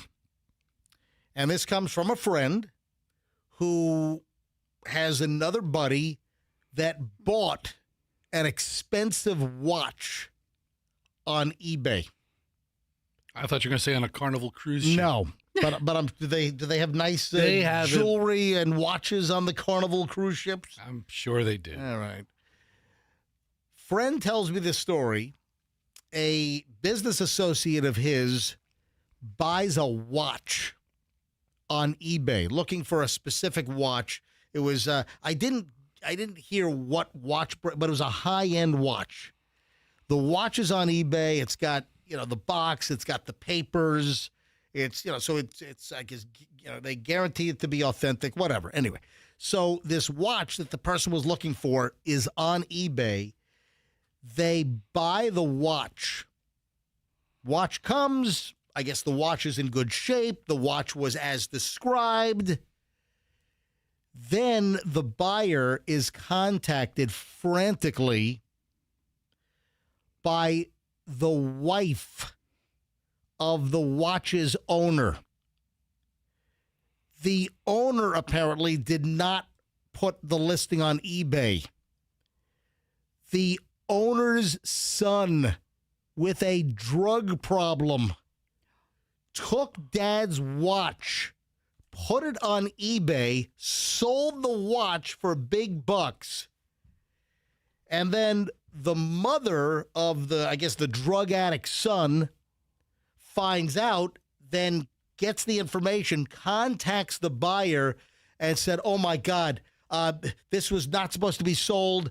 We'll fully refund all your money. It's my husband's watch. We got to get the watch back." And apparently the guy complied. How long did he have it? I don't have those details, but I think it was in a relatively short amount of time. And I think the story is that the guy didn't know that the watch was pilfered from the house by the drug addict son. Of course he wouldn't know. Didn't know yet. The mother found out, and the mother's trying to get the watch back before her husband finds out that their drug addict kid sold his expensive watch on eBay to fuel his drug habit. Where did the watch come from? Was it like shipped across the country or? Listen, it was an eBay sale. It was shipped from somewhere, in the U.S. Okay. I don't know those specifics, But again, That's crazy. Is that not a crazy story? And he had every right to tell that old lady to pound sand. Oh, absolutely. Yeah. You know, he did not, or the woman that sold the woman that the mother that contacted the legitimate buyer that bought the watch on eBay. Yeah, the owner of the watch, the dude that bought the watch, he could have told the mother of the drug addict kid, yes, to pound sand. No, there's a legitimate purchase. However, the guy was, I guess, sympathetic, and he sold the watch back to them. Why didn't the guy call? Say it again? He doesn't know, probably. The dad. He probably has still no idea. The mom probably discovered. Dude, I said that already. The mom probably discovered that not just the watch, but I'm guessing a lot of other stuff is missing. Dude, and oh my God, how am I going to get this back? And maybe she beat it out of him, or I said I don't that. know. I said that the mother of the drug addict kid, I already said this. Yeah. Found out about it before the husband realized that the watch was missing. Okay. And the mother, All right. I don't know where you missed were, that but nuance. I said that. I'm looking up expensive watches on eBay. Yeah. Trying to see who I could get a watch from. Right. I think this is probably just one item of many. I mean, she was probably making many phone calls. My God. Or many, sending out many emails. Listen, this is one watch that was sold. I don't know whether the husband had a watch collection, and there were, at some point, don't you realize that you're missing a watch or watches? How often do you look at your watch collection, though? If you know you have 20 nice watches, you may not look at them every month or every 2 months. That's a crazy story. All right. Taylor Swift is in trouble. She's getting sued. Taylor Swift is being sued over trademark infringement. Michelle, you saw the story. We talked about this a little bit. Do you think that this woman has any case against Taylor Swift? I think she has a case only because I think the trademark whatever commission decided to not approve Taylor's trademark. So there must be some a degree of similarity between the two. Let's fill in the blanks. Yeah. Why is Taylor Swift getting sued? A Las Vegas showgirl who performs a live act called Confessions of a Showgirl is now suing Taylor Swift for copyright infringement. The woman is Marin Wade. Claims that Taylor Swift's 2025 concept album, Life of a Showgirl, infringes on her brand that she began building as a Las Vegas weekly columnist in 2014. Yeah, she grew that experience into a live show before becoming a touring production. This is according to TMZ. Wade's lawyers, the showgirl or whatever, Wade's lawyers reportedly allege that Swift's album has the same overall commercial impression of their client's project. They claim Life of a Showgirl targets the same fan base and competes in overlapping markets with the pop star's album. Yeah, the plaintiff argues that Taylor Swift's people were aware of the similarities between the two showgirl concepts and moved ahead with the record despite Wade's trademark going back to 2015. And Wade reportedly worries audiences may think that her performance is imitating an idea that Swift created because obviously she's got a huge footprint. She's a 14-time Grammy winner. She's got enormous popularity. It's completely different. The lawsuit against Swift asked the courts for an injunction to prevent Swift and her team from profiting on goods and services that are tied to Life of a Showgirl. And she's also being asked, she's also asking that the court award her damages. Michelle, thoughts? Hold on, Fessy, you're saying completely different than my wife, the lawyer, says she might have a case. I'm not. Yeah. I'm saying that only because the trademark commission denied Taylor's application for the trademark. They probably should have denied this woman's. No, she's had this for a long time. Yeah, but in retrospect, I mean, does she own the word showgirl in all tenses? No, I think she owns the concept that she's. A showgirl in Vegas? No, but she's established it. She has like a podcast. She has merchandise. Right. She's really Michelle, put it out there. Explain to Fester that, sure, you might not be able to trademark a word, But Right. the word in conjunction with the concept is trademarkable. Does that explain things, you think? Well, also there's substantive like value to what she's producing. It's confessions of a showgirl, so she's providing like like I said, like a podcast that probably people pay for. Taylor Swift is by definition a showgirl. No, she's not though. She's she not. does big no. shows. Showgirl's very See, that's that's your shows. misunderstanding. Don't you try to school my wife. Listen, she's a show Don't person. try to school Michelle. Taylor would say no as well. She said Michelle, I think hit him, in her, hit him, hit him, No, hit him. I think in her presentation of this latest album version of her, she's saying like a showgirl's life is much different. It's a very grueling life. It's a very a challenging job. It's one that really is, I think, reserved almost like in Vegas. Maybe I don't know if there's still Atlantic City showgirls, but it's a very specific performance art. There's still Reno showgirls. I mean, I don't know. So I don't know. I mean, I don't think this lady has a case. I think she's trying to make a dash for the cash. Well, if I think Taylor's going to say, "Here's $500,000. Go get him. Get out my maybe face." that's the case. Maybe that's the case. Yeah, maybe it is a nuisance go away money situation where Taylor just she's a billionaire and just hey, here's $1 million, go away. Yeah. Blah blah blah. Maybe. And then you never hear from her again. And her stupid little column and her podcast. Why is her thing stupid? Well, why is Taylor's thing stupid? I didn't say it was stupid. This life of a show person. Not to genderfy anybody. Wow, I'm detecting some animosity between Fester and Michelle this morning. No. I just don't think, she's established for, I think, like 10 years or something, it says in the story, doesn't it? I forget now what I read. She's been doing this for 10 years, so she's making a living doing this Confessions of a Showgirl. People are obviously still very intrigued so what if I had by what happens behind the scenes. Podcast called Bowel Movements of a Showgirl? Yeah. Would this person come after me? Yeah. She might, because if it seems like your bowel movements are confessions. I confess to bowel movements. Yeah. Okay, so I went to the Golden Nugget and left a brown nugget. Okay, but you're confessing and you're providing a podcast, and I think it's overlapping. I mean, I don't know. Are you going to sell little nuggets? Are you going to sell some trinkets? Yes. Now I am. Time's up. I'm moving on. I'm tired of this. Michelle. What? Where did you find the fake story? And you knew this was fake. Yeah. Where'd you find this? Was this on? It was Instagram. Yes. Yeah, okay. I was going to say, I think I sent you the link for the source. I'm looking right now. It's Instagram. Here's the deal. There has been a rash of fake news stories. Like there's one that like 5 people sent me. Woman arrested like in Fort Myers, up in a tree dressed in a squirrel costume. I mean, it's a fake. It's a fake story. I wish it was true. It's a fake story. It didn't happen. And then Michelle, you found another one, and this one, and it's supposed to be a local Tampa story. Florida woman calls police on neighbor for having a British accent.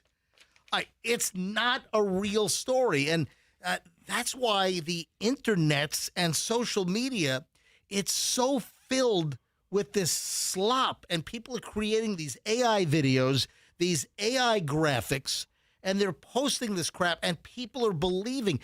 Fester. Yes. You know the number of people that get their news from like TikTok and Instagram Reels? Would you want an exact number? No, I don't. I'm being rhetorical. I mean, most people get their news from their social media feed. But it's laden. Social media is jammed with fake stuff, and people assume, it looks good. It's got a good graphic. There's a backstory. Oh, it must be real.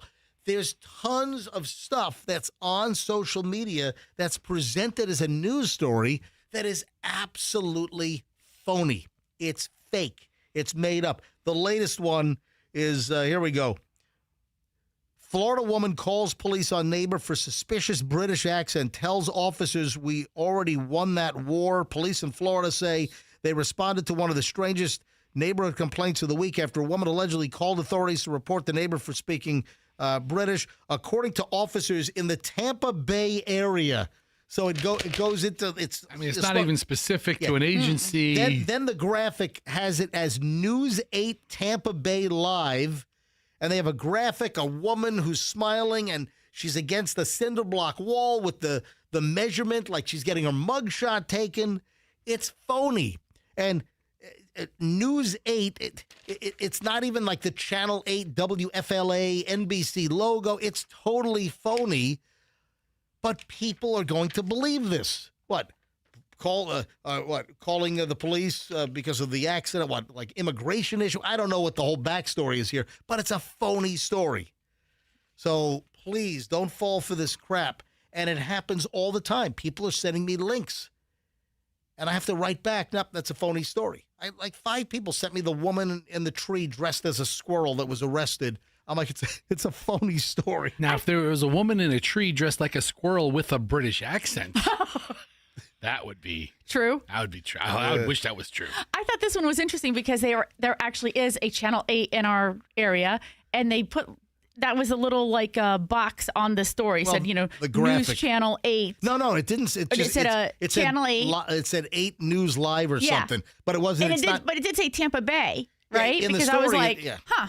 Yeah, and I recognized right away it was in our Channel 8. I was like, that's really weird. It's not the Channel 8 logo locally. It's a totally phony story. I'll tell you another item that people are very concerned about. And a bunch of people have sent me this, especially with my endeavors and collaboration with Small Batch Creamery. Did you hear about the woman with the nail? In her ice cream over on the other side of the state. Is that a real story? Yeah, that's a real story. Oh. Yeah, that is a real story.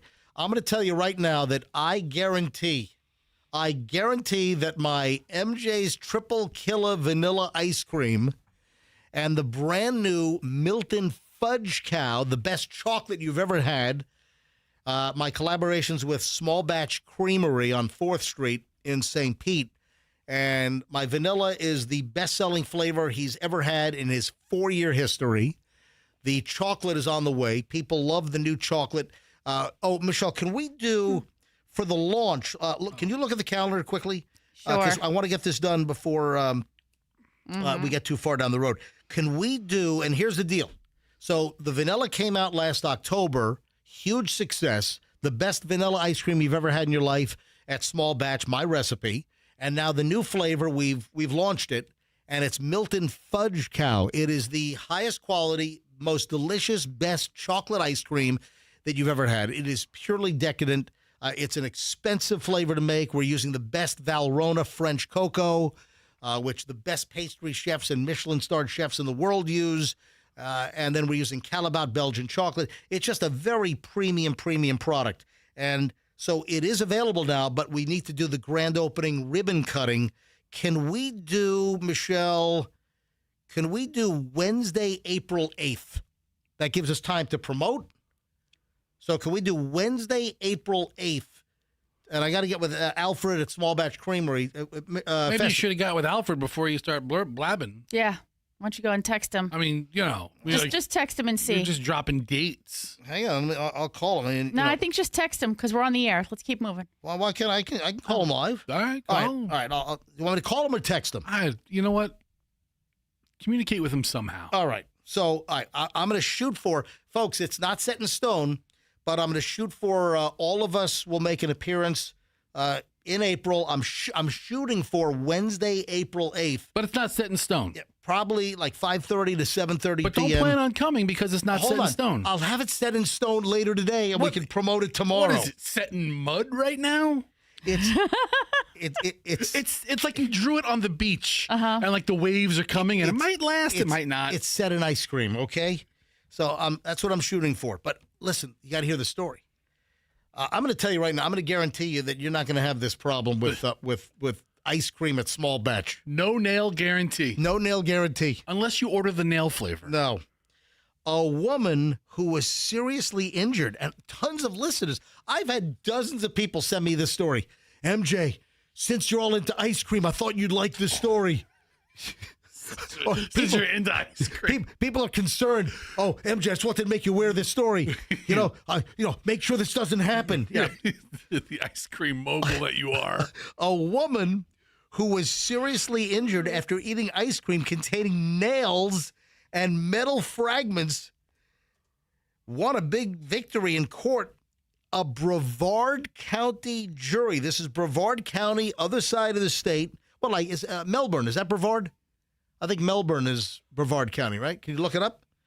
So a Brevard County jury awarded the woman more than $14 million, according to her attorneys. A long process. This began back in 2019 after Brandy Buckley and her attorneys filed a lawsuit against Malabar Creameries. The franchise owns a Brewster's Ice Cream in Palm Bay, where Buckley purchased the contaminated ice cream about a year prior. The ice cream contained 2 nails and several small metal fragments. Buckley told NBC affiliate Wesh TV 2 in Orlando that by the time she realized there was something wrong with the ice cream, it was too late. She'd already taken a bite. When I did swallow, I did feel something in my throat that kind of got stuck. I thought it was a pecan because it was a butter pecan ice cream that I had purchased. She had to seek medical treatment with doctors who then removed one of the nails after multiple pieces of metal had already been swallowed as well. So they removed all this stuff during surgery on her.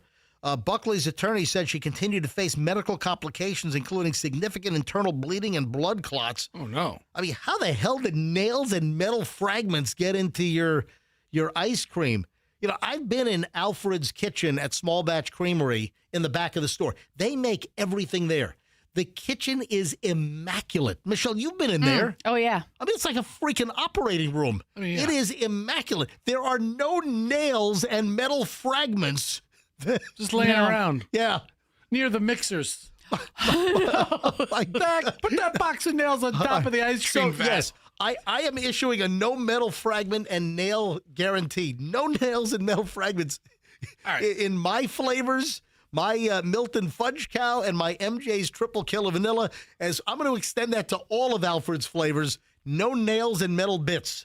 But man, this is crazy. So Brewster's Ice Cream, is that like a... It's a chain. It's a chain. Yeah, and you know what? We've been to Brewster's, in Virginia Beach. Yeah, yeah. I thought it was good. It's tasty. Yeah, Brewster's has a nice product, but it's a franchise. Looks like there's one in Valrico, there's one in Tampa locally, and I see the one over in Melbourne. Yeah, there are a number of them. But I would think they get their ice cream on a truck. No, I think they...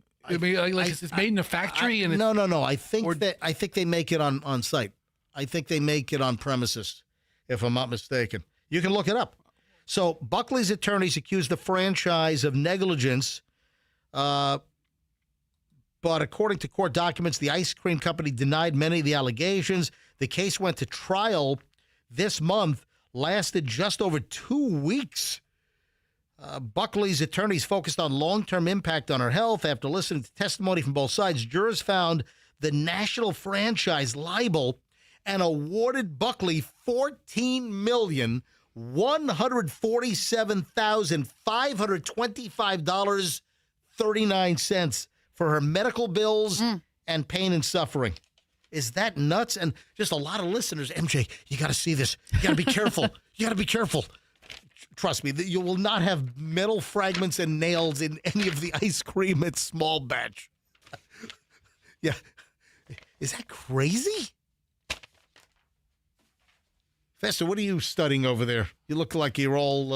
I'm into the business model of Brewster's Ice Cream. Oh, Fester's now studying... They ship a proprietary home-style mix from their own dairy in Titusville, Pennsylvania. Okay, but they make the ice cream on premises. They have their own individual ice cream maker. Yeah, I've seen the batch freezers back there, so they're making it, yes. Oh, you scouting the competition for Alfred? No. All right, Alfred, listen.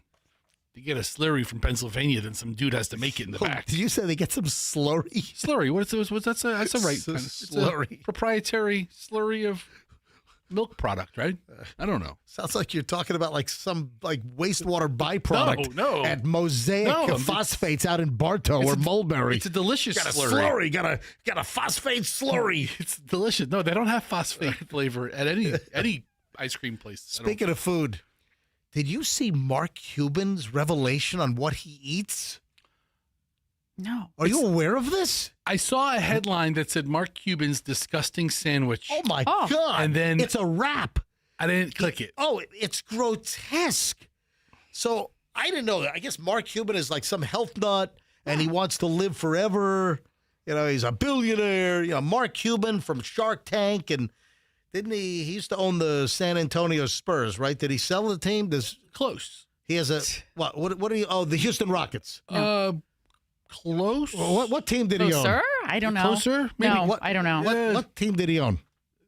Dallas Mavericks. Oh, I'm Yes. sorry, Dallas the other Mavericks. Texas All right. team. The third Texas NBA How many team. freaking NBA teams they need in Texas? Everything's bigger here in All Texas. right. Okay. So it wasn't the San Antonio Spurs. No. It wasn't the Houston Rockets. It was the Dallas Mavericks. All right. 2 out of 3 ain't bad. I'm amazed you knew all 3 Texas basketball teams. I know almost all the major league teams of every sport in every city. All right.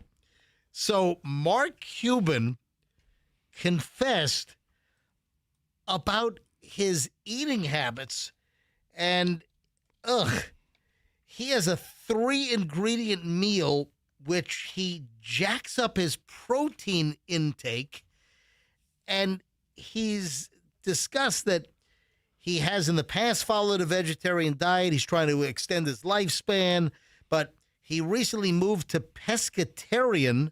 That's a fish diet. That's right? a fish diet to get more iron in his diet. And this is his go-to lunch. Holy schnit. He is 67 years old. Mark Cuban is 60. He looks great. I mean, he looks good. His new hot food item are these egg white wraps. So far, so good. Because All right. I need iron. So he does egg whites, cooks it, I guess makes like an omelet wrap. Then he adds baby clams. He opens, and listen, I like egg whites. I like, eggs with yolk, without yolk. I like eggs. And I love clams. I love mussels. How does this look? So he then dumps the clams inside the egg white wrap. He said,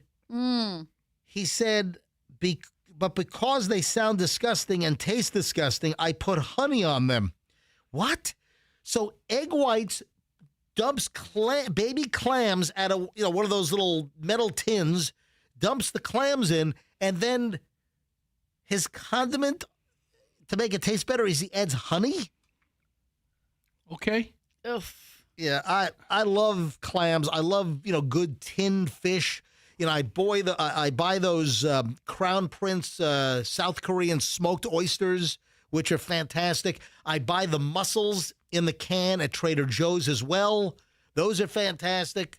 I'll buy the calamari in the can. Wow. But that sounds nasty. Honey, baby clams, and egg whites in a wrap? Well, he likes the clams. Yeah. And he likes the honey. I'm sure your body likes it. So you know what his philosophy is? If you like one thing and you like another thing, and then you put them together, you're going to like them a lot more. That's why I dip steak in pudding. Oh, God. I like them Wait both. a minute. Then he says that he has to squeeze the clams Yeah. to get all the clam juice out, because if you have too much water, it makes the egg white wrap disintegrate. Yeah, it So makes now he's got to squeeze the clams to get all the juice out so it's not too wet and watery. Yeah, you don't squeeze them in. You squeeze them in the can. I get it. That's nasty. It sounds like something that your body would really appreciate, although it probably tastes like hell. All right, I told you to open up the AI song creator because I had an Yes. item. Is that opened up? Is that ready to go? I could reopen it. All right, open up. What is it, Sora? Suno AI. Oh, okay, soon. Oh, that's right. Sora's the open AI deal, whatever that is. All right, so it's all AI. I'm amazed.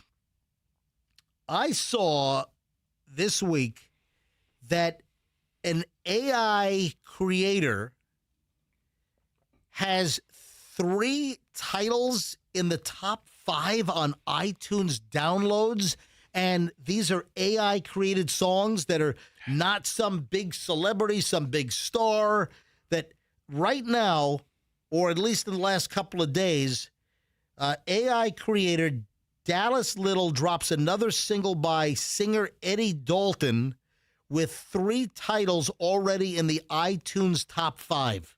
And it's all AI created. So Eddie Dalton is just the guy who's... That's the fake? He's feeding. Is that the fake name? So is Eddie Dalton's the fake AI singer? I believe. This is. Let me read the story. Why do they give people names to fake AI singers? Yeah, the fake AI singer has a name. It's Eddie Dalton. Has a new single. He already has 3 in the top 5 on iTunes. His new one, "Stay a Little Longer," just dropped. What? This AI crap is out of control. Are we playing it? I want what? Are we playing it on like the country station? I have no idea. Is it a country song? I don't know, but here I told you to open up the AI song creator. Yeah. And will AI do a song ripping AI? So I have an idea that AI is destroying the music industry. AI is taking jobs out of real people's wallets or money out of their wallet. All right, Fesu, can we start? Yeah. All right, I'm going to give you some concepts here. So I want to see if Suno, the AI song generator, will generate a song bashing itself. Okay. All right, so go ahead and why'd you put? Because I'm writing the word artificial. No, take that out. I don't need that. All right. What's the first word you'd like to use? We need to write a quick. Let's put in the parameters and see if the AI song creator will create this. And what does the A stand for? I'm thinking. I write this. AI songs. Write this. AI songs suck. You wouldn't want to write artificial intelligence songs? Well, you can do that. That's fine. That's the word I was writing before. Okay. Artificial intelligence songs suck. Can you try to spell correctly? AR. It's ARIAL. No, that's hold on. It's not even come close. back. Hold on. Let me write it out. Intelligence. Michelle, I need you to type. Songs. I need you to shut up. Dong. You wrote dong instead of song. Right. You gotta, dude. Intelligence. You know what? I mean, you're not even close here. Shut up. Let me write this. Songs. Dude, hold on. You know what, MJ? You have a keyboard. You type it. You know what? I'm on strike. Oh, you're on keyboard I'm strike? taking the rest of this feature off. All right.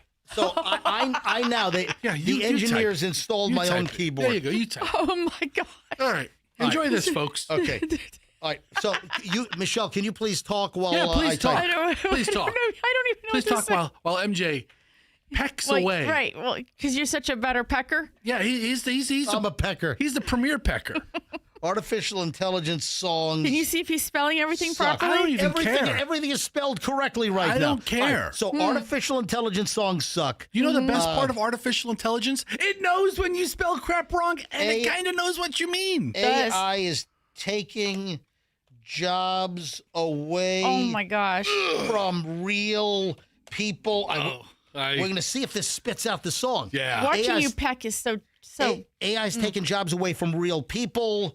I am a songwriter. Okay. And you're disgruntled? I'm a songwriter, and I've lost my wife, kids, house, and I have no money because of AI. Do you think that the program Fester is going to spit out this song? You used absolutely no punctuation.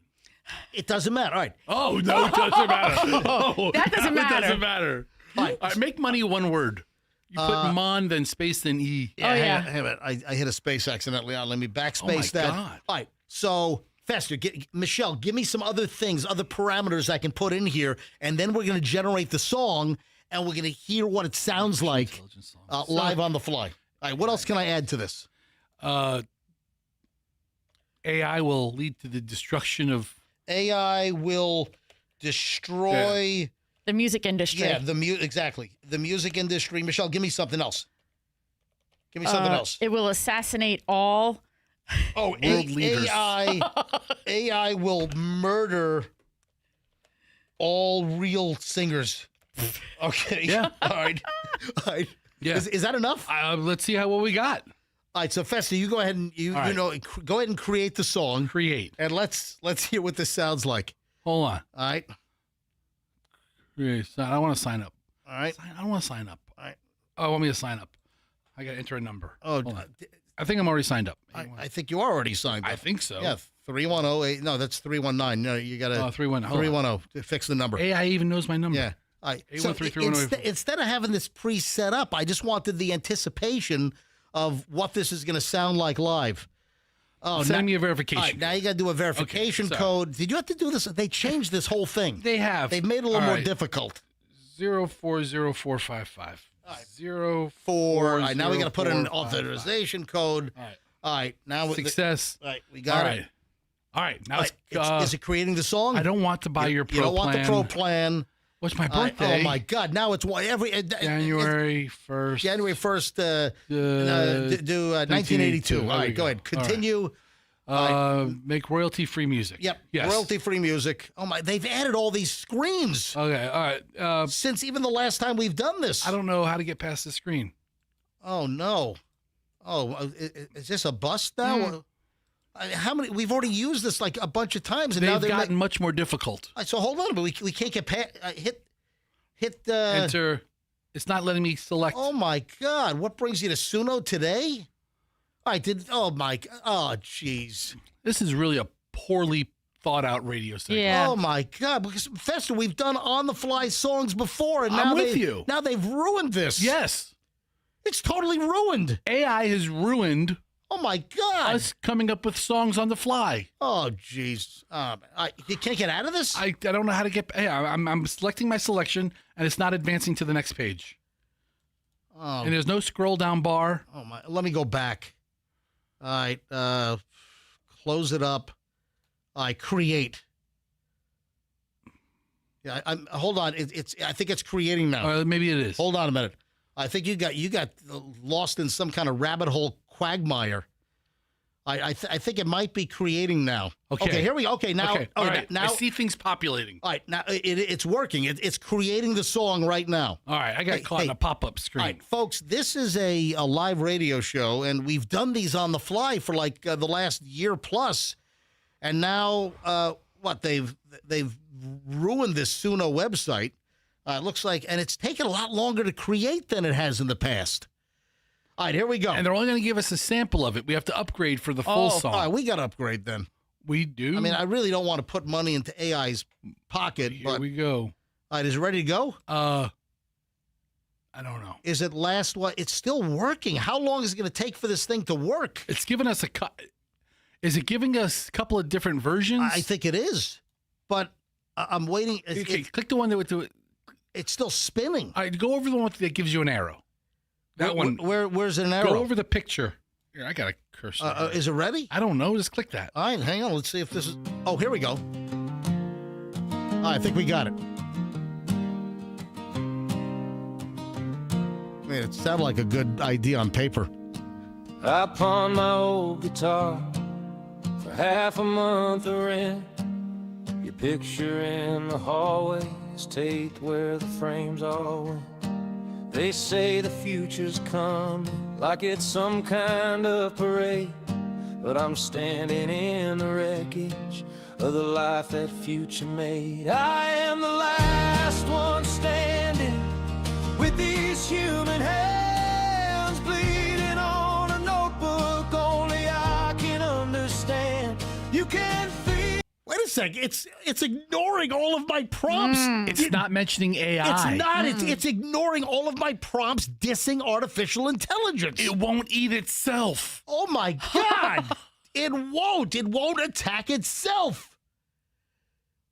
All right, let's keep listening. No, I'm looking at the lyrics. I'm scrolling. I want to hear through more. Let me hear a little bit. Hang of on. it. Yes, Andrew. Andrew wants to say something. Yeah, let it run a little bit. Yeah, hang on. We asked for royalty-free music. I gotta listen to the whole thing again. Hey, I can scroll it Scroll in 30 seconds. Yeah. They don't see my little boy asking where his daddy goes. I tell him I'm still riding, he just shrugs and grabs his coat. Every song that I believed in got replaced by something fast. Oh, here we go. Typed in by a stranger, printed out like plastic glass. I am the last one standing with these human hands bleeding. You screwed up. So you what? screwed up when you said, I am a songwriter who has lost my wife and kids and house, and you gave it all this stuff. If you would have stopped with AI is taking over the world and will eventually destroy humanity, give that that's the prompt. All right. I think Fester's right. Sometimes you have to be a little more simple. And then you give it options what it can pick. Well, it's not going to insult itself. Yeah. All right, is this another one? Is this another version? Hold on, let me see. This might be another one. How do I see the lyrics? Oh.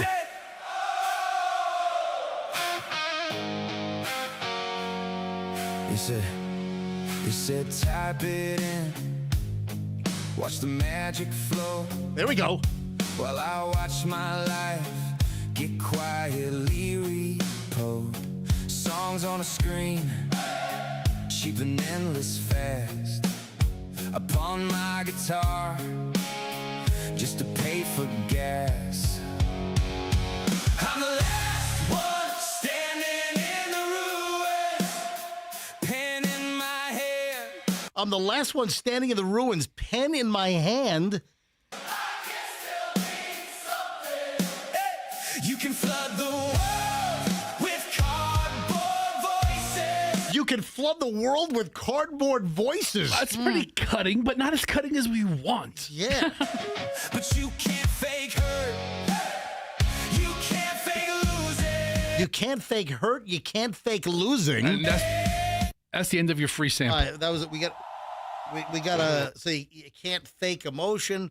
All right, it was kind of dancing around, but it won't say that AI sucks, AI stealing jobs, AI's, crushing real human songwriters. And I'm going to take out this whole part. Artificial intelligence songs suck. AI is taking jobs away from real people. I'm going to just leave it with AI intelligent songs suck. And I'm just going to give it that. That's it? All right, create. Let's see what happens there.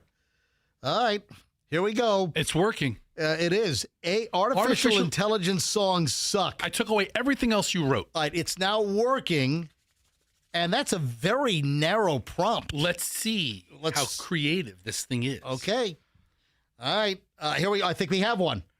Is that one ready to go? So here's a long version of a form, and then here's a preview of a song. Okay. You go ahead and hit what you want to hit. All right. Here we go. All right. Go ahead.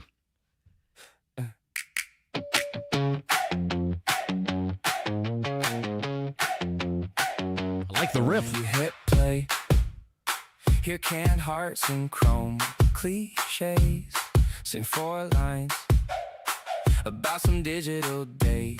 Dream mind, yeah, I've heard those songs too. I'd skip them if I were you. But I'm not that track you hate. I'm the one that talks back when you press play. You say artificial songs all suck. Guess tonight you ran out of luck. Cause this hook bites back, it stings. More human than your playlist sings. What the hell? It's defending itself. It is defending itself. In plastic lies at every verse. This copy paste just slightly worse. Oh man. Glitches. All right, that's a free sample. And then we have a longer version here. All right, go ahead and hit that one. Go ahead. Can I see the lyrics? Every playlist, every scroll, same cold, clever joke. All these coded lullabies leave you living out the song. Perfect answers, empty eyes, rhyming buzzwords all day long. Artificial intelligence songs suck. They don't bleed, they don't get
Oh my God. All right. That's That's crazy. a pretty good song. Now here's the bridge. Oh, here's the bridge music. Oh my God, Michelle? Yeah, I think you need to take that one part where it says artificial intelligence songs suck. Yeah. And just that's like a That's our whatever you call That's it. a drop. Yeah. That goes That. into the sound effects Oh bank my forever. God. Absolutely. All right, so maybe this did end up as a decent. It took a little while to get going. Sometimes live radio people. That's what I said. Hopefully your listeners are patient. But they changed the whole like website platform where there were just different layers now. Wow, that's some crazy stuff. All right.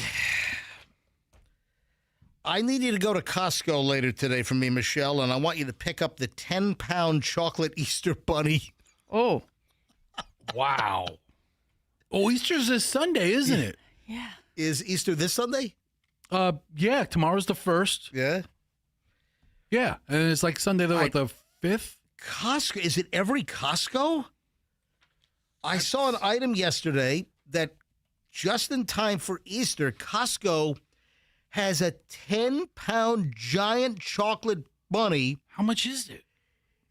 This is what's weird. The bunny, made of chocolate, completely edible, is listed on Costco.com. Now, can you go to the store and buy it, or is it just online? But it says prices range depending on local market conditions, and some prices for the 10-pound chocolate Easter bunny are as low as $57, and some, here we go. Yeah, in-store shoppers. Some in-store shoppers, so it must be in stores.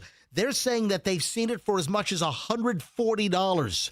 Wow. Look at Costco. this. Is that as big as a football? I mean, is it big? Dude, it's like 2 feet high. It's bigger than a football. Okay, I'm just trying to size it up. It's 10 pounds. It looks to be about 2 feet tall. It's solid? It's in a giant box. Well, listen to this. There are instructions on how to eat it. Made of milk chocolate, white chocolate, dark chocolate. It's a semi-solid, so it's not fully solid everywhere. There are 151 servings, 150 calories per serving. So that means there are 22,650 calories for the whole thing. It is made by a company in Minnesota.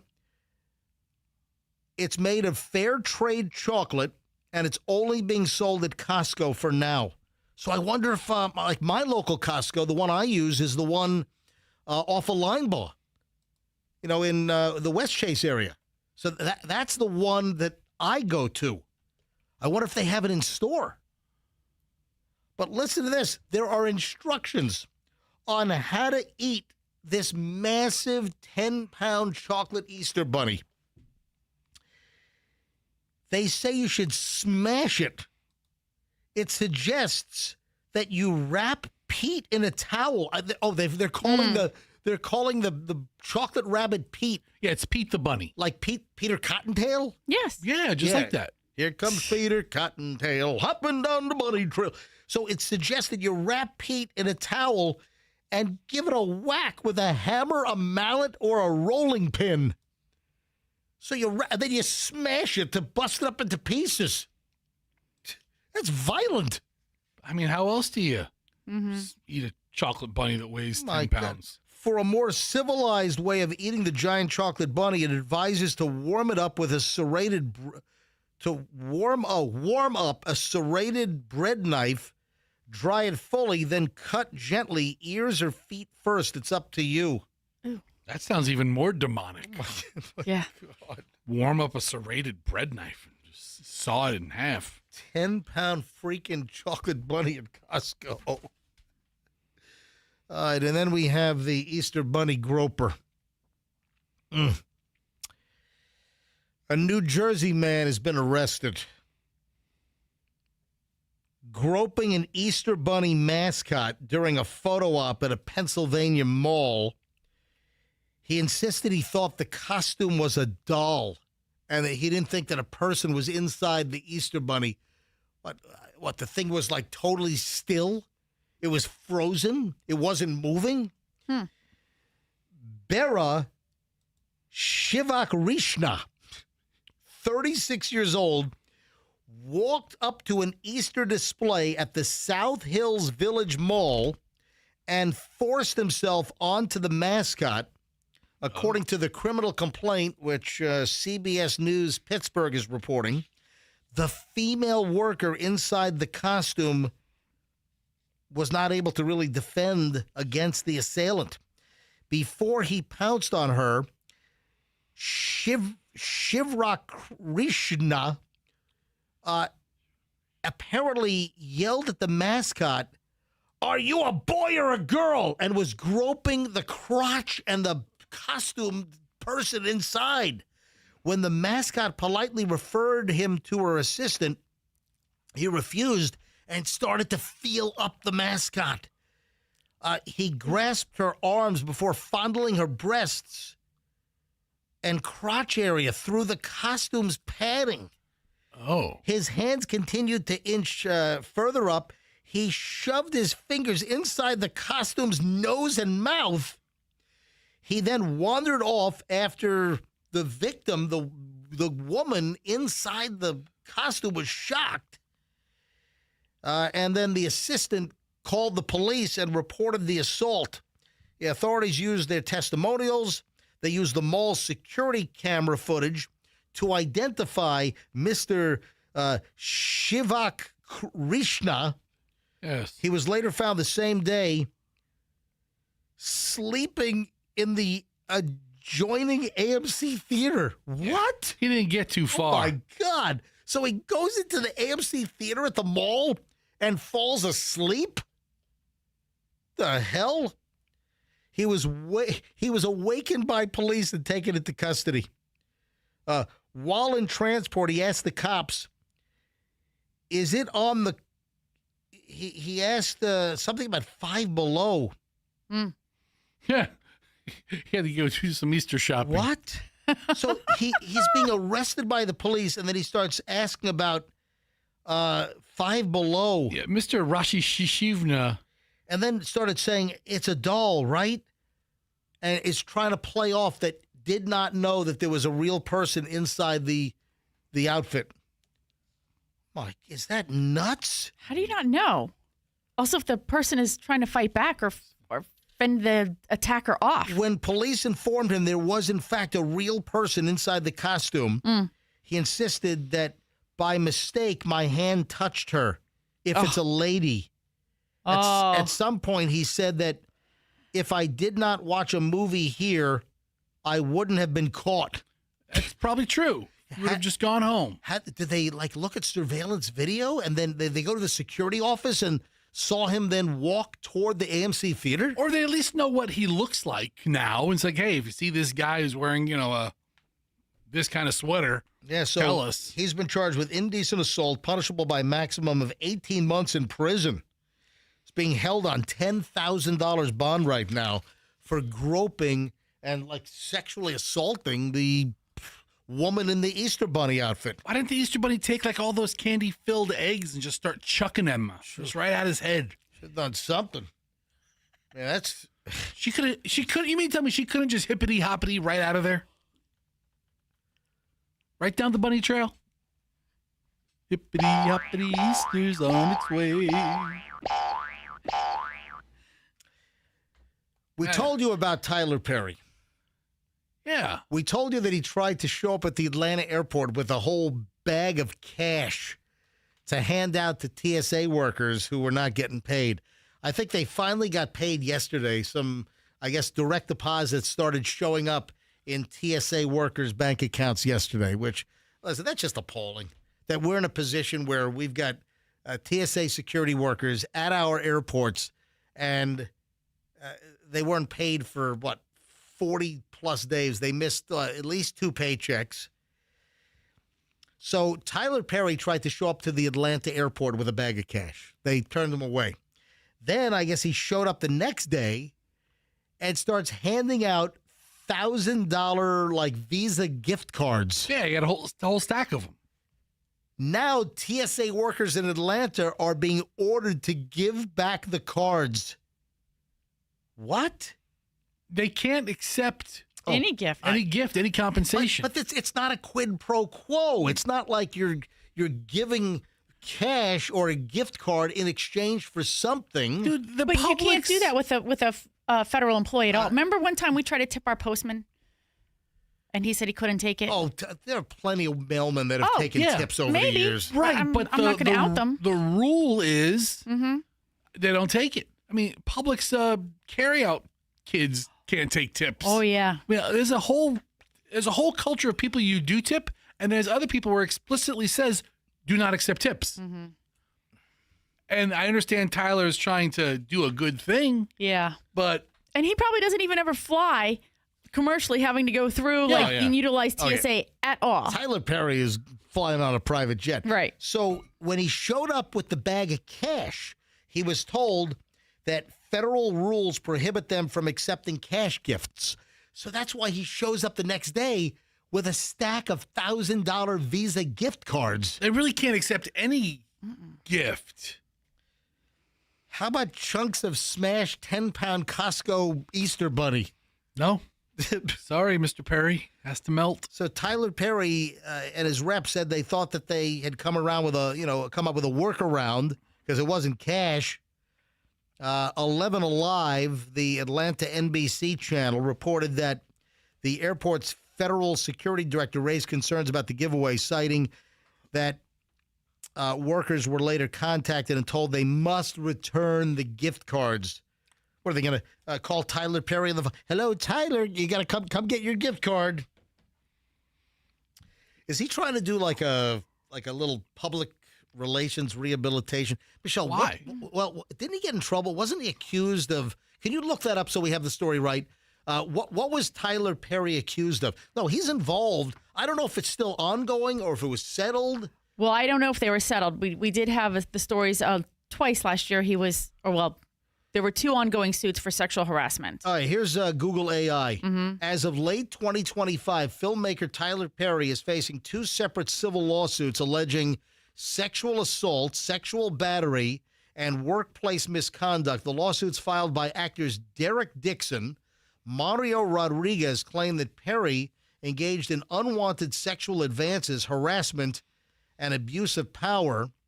Perry has strongly denied all allegations, with his legal team describing the lawsuits as fraudulent cash grabs.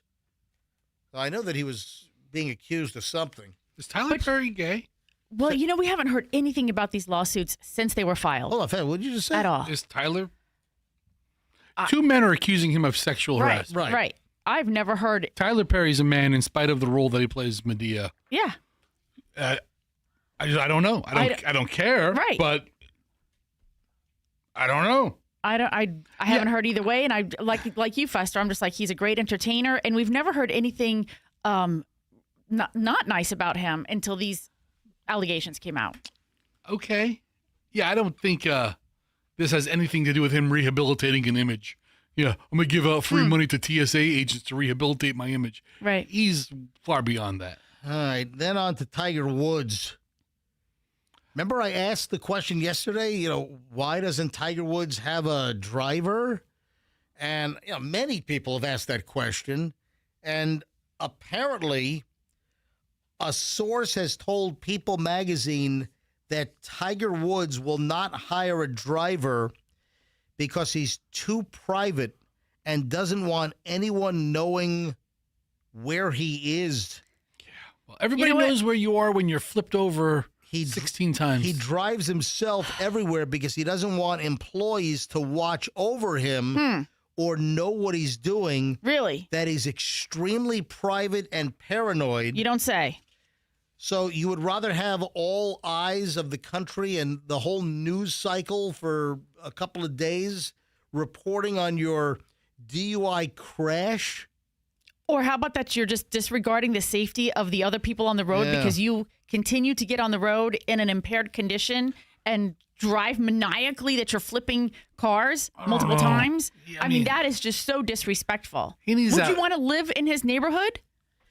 Probably, yeah. Would you want your kids playing in the front yard if he's like flying down your street? I mean, I tell the kids to look both ways. It's probably a pretty nice neighborhood. Do you know that Forbes says that Tiger Woods is worth $1.5 billion?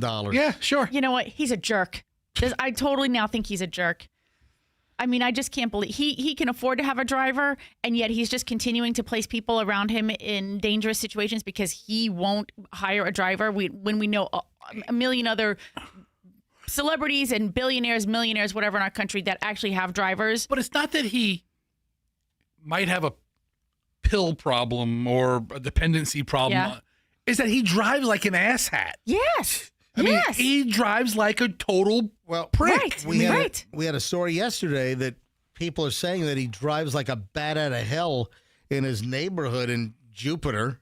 So you can either choose to believe that he just drives like an asshat, or he drives like an asshat because he has a pill problem. You know what? Either way, he needs to have a driver. Period. He lives in Jupiter. It sounds like he should have bought a place in Uranus. That's right. There's a joke right there, people. That's a good joke. But you know what? I like that. I think he's going to lose his license right now. So I mean, but he needs to get to a place where he has that one guy who he compensates well enough to just, hey, yeah, everything we do is between us. You know what it's called? An NDA. Yeah. Plenty of people have them. It's called a non-disclosure agreement, a confidentiality agreement. Yeah, so instead, make the news cycle for how many DUIs is this on painkillers, pain pill, whatever the hell is. And then CBS, they're trying to figure out, is Tiger Woods going to be at the Masters? Is it this weekend? Is that when is Tiger Woods going to be at the Masters? They're trying to, what do their commentators say? And we got to talk about Tiger Woods now. And Tiger Woods all pilled up again. That quiet, like, golf announcer whisper talk. Driving his golf cart at 200 miles an hour. Oh, he's going to flip over. He's just flipped his golf cart no. on the seventh hole. He's just there are no golf carts in the Masters. It's all caddies. There's a 2-stroke penalty for that. Oh, and he pushed it right into the rough. Looks like his blood alcohol level is under par because he's all pilled up. He's not on booze. So CBS is trying to figure out, is Tiger going to even be at the Masters? This was going to be, his big comeback weekend? And he rolls over his vehicle with a DUI pill crash, just before his big return to the Masters? MJ. The hell? MJ. Yes, Fester. The Masters will be April 9th. Through April 12th. Oh, April 9th through the 12th. So it'll be next weekend. So it's not this weekend. No. It's going to be next weekend is what you're saying, Fester. Is that correct? That is correct. Michelle, Chloe's yelling at me for the AI segment. Mm-hmm. It wasn't that bad. I mean, once we got it. It's just tedious. Oh, this is live radio. Watching you henpeck. Hold on. It's live radio. It's the way it goes, Chloe. Listen, it's live radio. In the past, we've been able to go to the AI program, do something quickly, and spit out a song in 30 seconds. But they keep changing the website, and we weren't ready for the new navigation of the new webs. But listen, what, it'd take a couple of minutes of... Was it tedious for a couple of minutes? A little bit. A little bit. And then I think it paid off. Yeah. All right. When you get your radio show up there in Connecticut, Chloe, you can do things however you want. Yeah, when you get a job at Weeby 108 or something. That's what I tell people now when they complain about the morning show. Yeah. Like, I don't like when MJ does this. I'll tell you what, when you get your morning show, you don't have to do it that way. Listen, we do 4 hours of original content every day. And you know what? I might hit a little dry patch or maybe get stalled on something every once in a while. That's all right. That's called live radio instead of like some contrived, scripted, fake crap. Chloe. Yeah. All right, Fester, let's talk about your situation with your kid. Yeah. Yeah, I didn't want to do it too early. I wanted the kids to be in school before we talked about this. Oh, you kidding Why? me? Hudson's pissed off he's not in the car to hear it. Oh, really? Oh, he called me this week. He goes, I'm going to school. I can't hear my own segment. I was like, listen, kid, we'll play it back. So my son, Hudson, he's 9 years old. He is an enormous fan of MJ's Instagram. And a lot of people are. Much to my dismay, because I'm like, all right, fine. My Instagram is certified MJ Radio. And Fester's 9-year-old kid, Hudson, loves my account.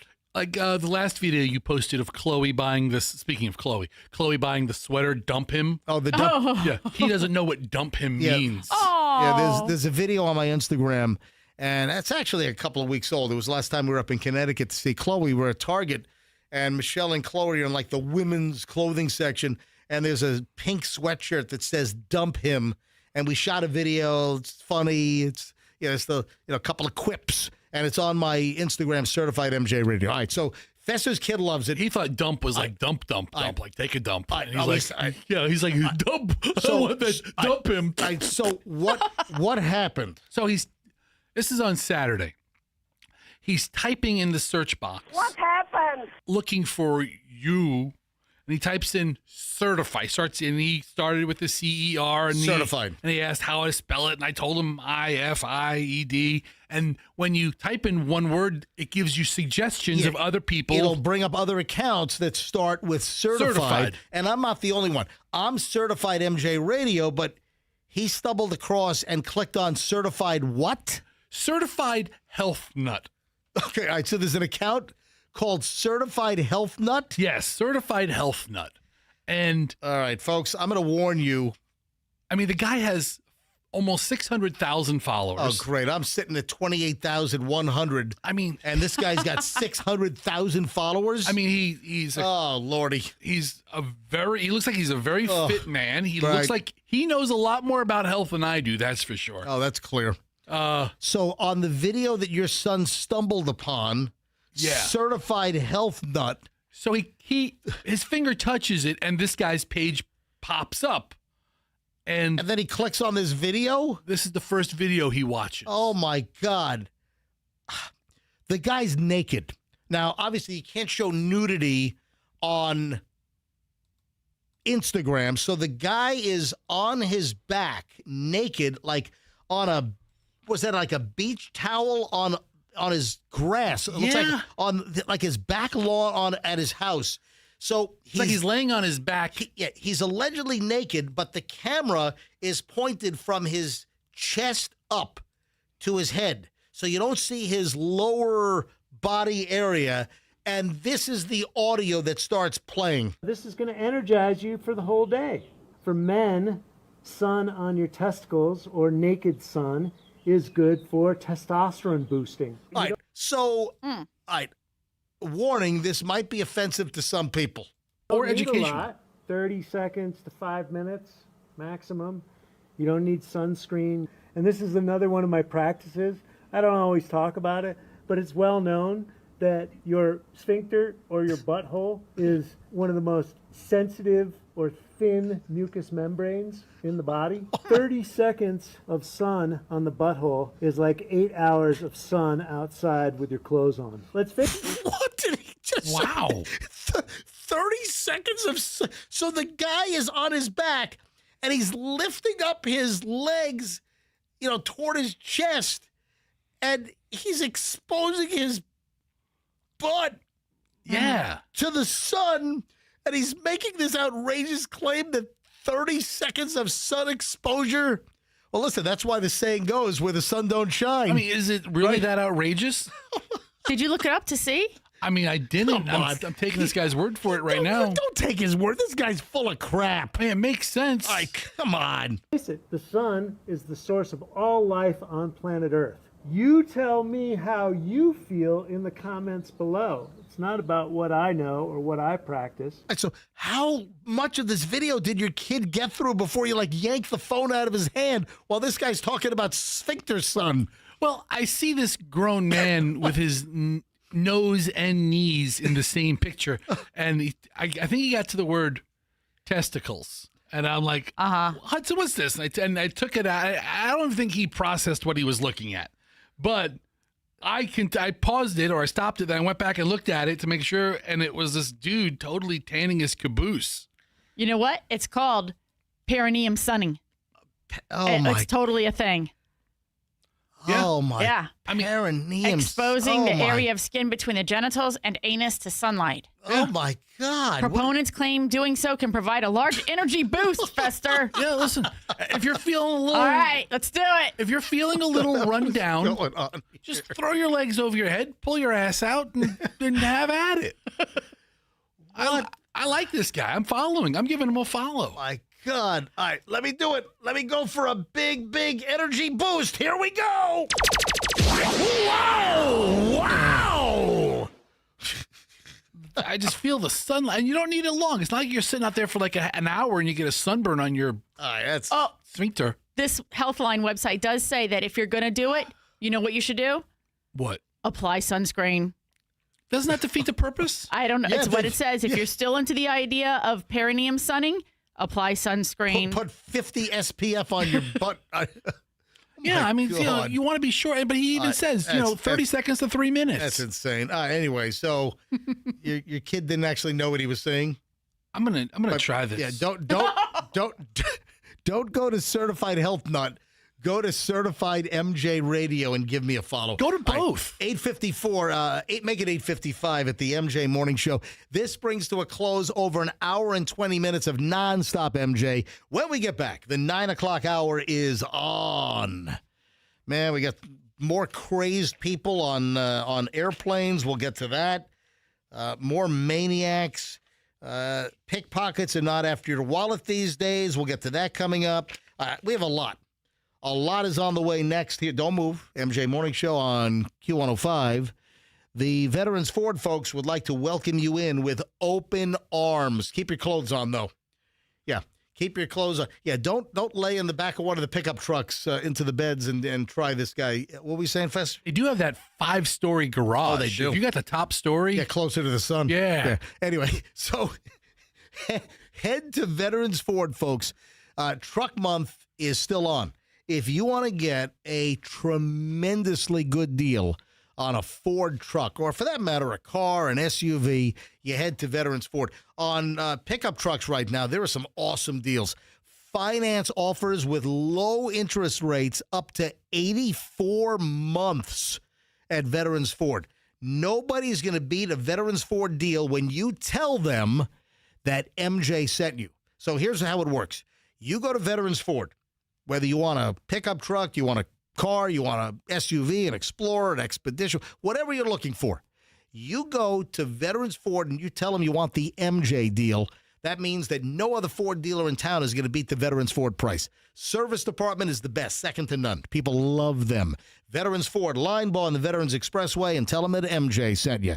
Plan B Air Conditioning is no longer in business, because they've changed the name and they've switched it to Air Rescue. Yeah, it's now Air Rescue. Same owners. They decided just to consolidate. You get the same honesty, integrity. You get the same great technicians. They'll tell you when they're going to arrive. So if they say, we'll be at your house at 2 p.m., what that means is that if they're not there on time, you don't pay the diagnostic fee. It gets better. You mention me, MJ, when you have an air conditioning problem. You mention me, MJ, and they'll take 10% off. Make sure you say, hey, I want my MJ 10% discount. If you want a new air conditioning unit, if you need a new system for your house, if the old one is just beyond repair, they're the ones to do it. They'll beat any other company by at least $500. Mention me, MJ, 10% off. It's airrescue.com for any air conditioning issues. Airrescue.com or 888 never wait. Schreider's got traffic. MJ Morning Show back in a minute. In Tampa, the accident.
It will be back tomorrow. It is already a smash hit. Ladies and gentlemen, tomorrow about 7:45. Dear Flabby, is he rude or nice? Dear Flabby, when you want fat advice.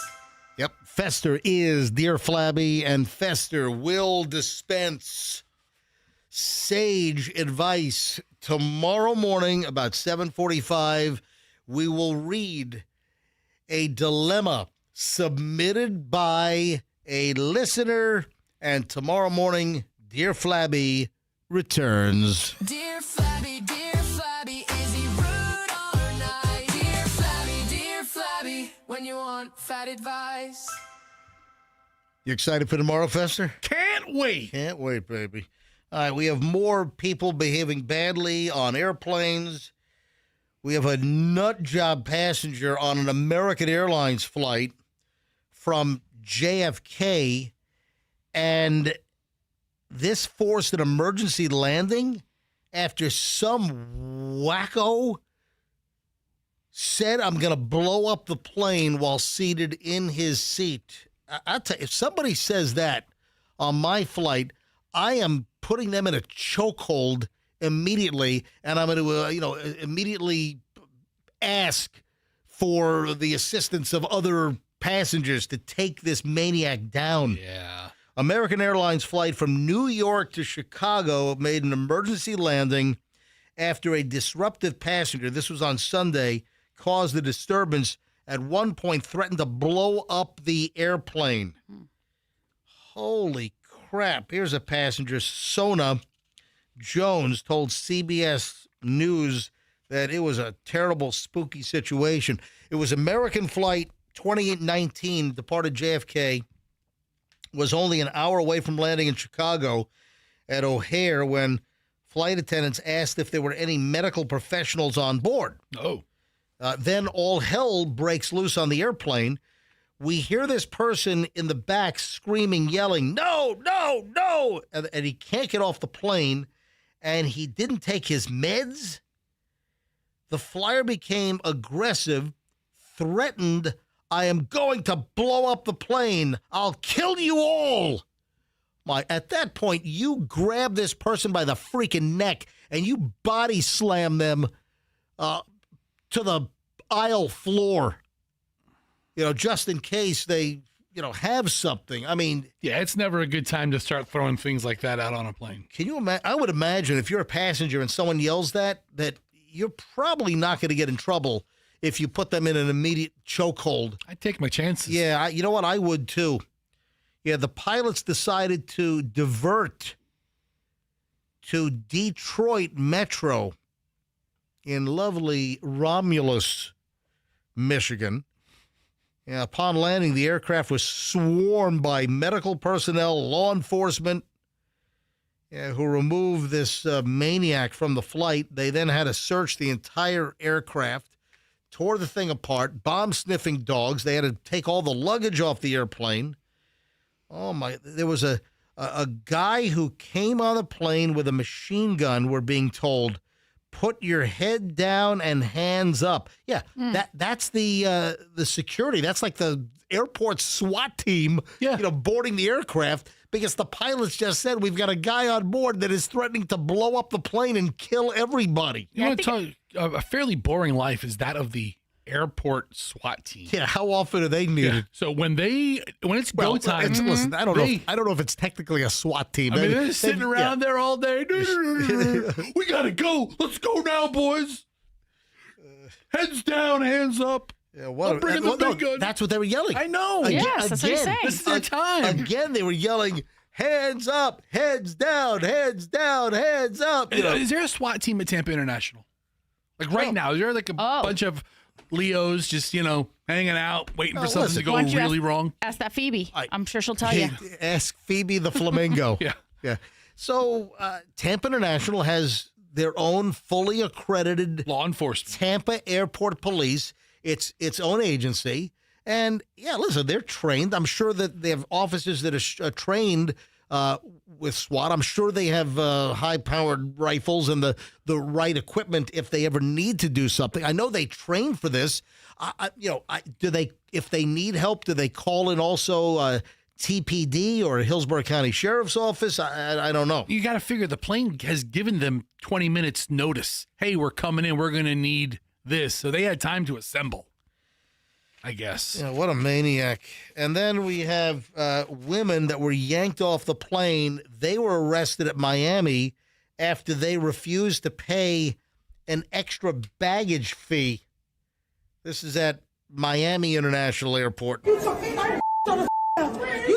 You're not going to do nothing. Enjoy prison, baby. Oh, great. Report! We have receipts that we paid. Please report. Thank you, sir. Thank you. Yeah, this is them getting yanked off the plane. All right, so what happened?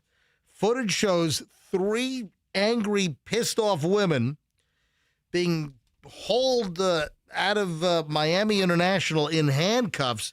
They refused to pay for extra luggage and stormed onto a Philadelphia-bound flight.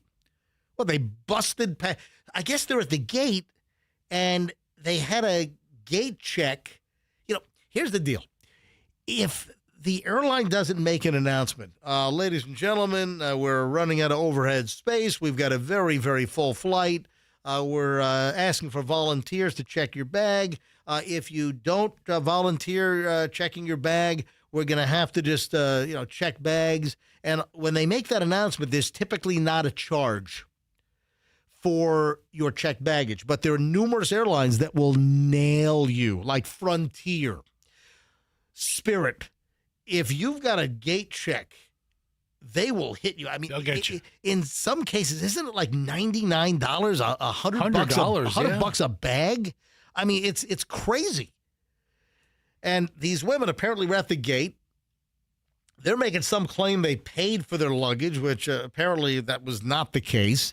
So they decide to storm past the gate agent that's, checking people's boarding passes to get on the flight, and they storm to get on the airplane. Oh, they're in trouble. Yeah, it was Miami to Philly. Nafisa Dockery, 30. Nafisa. Deanjana Cochran, 21. Nafisa and Deanjana, such nice people. And Devana Cochran.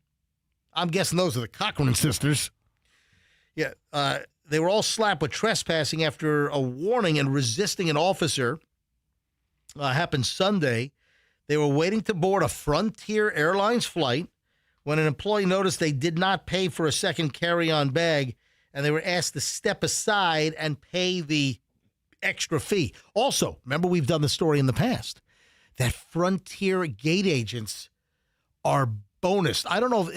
I know this caused quite an uproar, but there was a story out a couple of years ago that Frontier Airlines gate agents, that they are bonus like $10 for every bag that they force a passenger to pay for and check at the gate. And I remember that caused quite a ruckus, and people were, they were out to get people, because we even mentioned during the course of a shift as a Frontier gate agent at $10 a bag, I mean, you could potentially make hundreds of dollars a day. Anyway, the women refused. There was a verbal confrontation. They were warned by the airline employee they would be removed from the flight if they did not pay. Yeah, there's an additional battery charge for one of the Dockery sisters. Wow. Miami-Dade Sheriff's Office deputies arrived at the airport. Nothing about a SWAT team, Fester. No, nothing on this one. Frontier manager asked that the trio be removed from the plane and that their boarding passes have been canceled. Hey, they have the right to refuse service. They have the right to decide whether you're fit to fly. And they were not fit to fly. Also, I would like to point out that Devana Cochran, I guess she's one of the Cochran sisters, right? Devana Cochran is wearing what amounts to be a sausage casing. I mean, I have no problem with that. All right, look, let me hold this up to MJTV. Andrew, you got this? Can you see that? I mean, look, is that like a sausage case? Look at this thing. Listen. Michelle, did you see her outfit? No. Look at this. It's a good look for Ms. Cochran. Oh, my wow. God. I mean, she's wearing like the tightest spandex. Good for her. I'd like to be sitting middle seat between her and her sister. No, I would not. I would. Yeah, the plane was cleared. Make it a party. Wow. What a mess. People are just absolutely whacked. Hey, Michelle, speaking of air travel. Yeah. What are your thoughts about me doing that end of summer trip? I've said this a million times. You All can do right. whatever you want. So It's not. I don't think this is appropriate to talk about it, but go right ahead. Because I wanted to invite listeners on your trip. Potentially. Okay, well then. Yeah. Yay. So it's just going to be you and a couple of listeners? No. No. Yes, he's going to take a couple of listeners on a scuba diving trip. Oh, you be careful, dude. Hang on, let me. I know. See, we haven't even talked about this off the air, well, and you're just you and Phil blurting and it out there. Arcadia. We can just and TJ. the whole. Fester, why don't you wait Racy again? Stacy. Racy Gary Ann from Largo. Fester, Yeah. why don't you? I'm just spitballing here. Just Well, you know what? You know what I think? What? I think that when the mic is open like this, Yeah. spitballing might not be your best. But it's content. It's I'm more. just saying. It's more than spitballing. What do you think? Oh, great. So What do you think? Chloe's complaining about the AI segment earlier, and then you're complaining about the. I'm not complaining. I'm just Here's- letting you know. Here's the deal. So you know that I've gone on these scuba trips to Egypt, Red Sea. I've been to Indonesia, the Philippines, and I go with a local group. Scuba Rich. You've heard me mention Scuba Rich. Yes. So I've gone on these numerous trips. Scuba Rich is a retired pharmaceutical rep, right? And he's an avid scuba diver. He was an instructor, a PADI instructor, and he puts together these really cool trips. There is a trip that he's putting together. It's put together, and it's to go to the Galapagos and scuba dive with the whale sharks and hammerheads, and an amazing trip at the end of August. And Scuba Rich obviously said, hey, we'd love to have you on the trip, and I'm highly considering it. And if I do, he still has I think 6 or 8 spots open. I think we're taking the whole boat. And it's like a 120-foot yacht. It's a very well-known scuba company. It's a cool itinerary.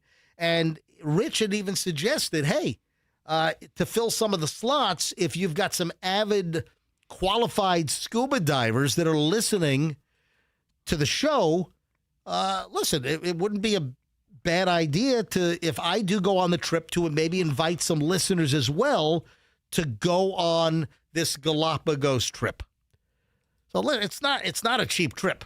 It's not but it's it's first class.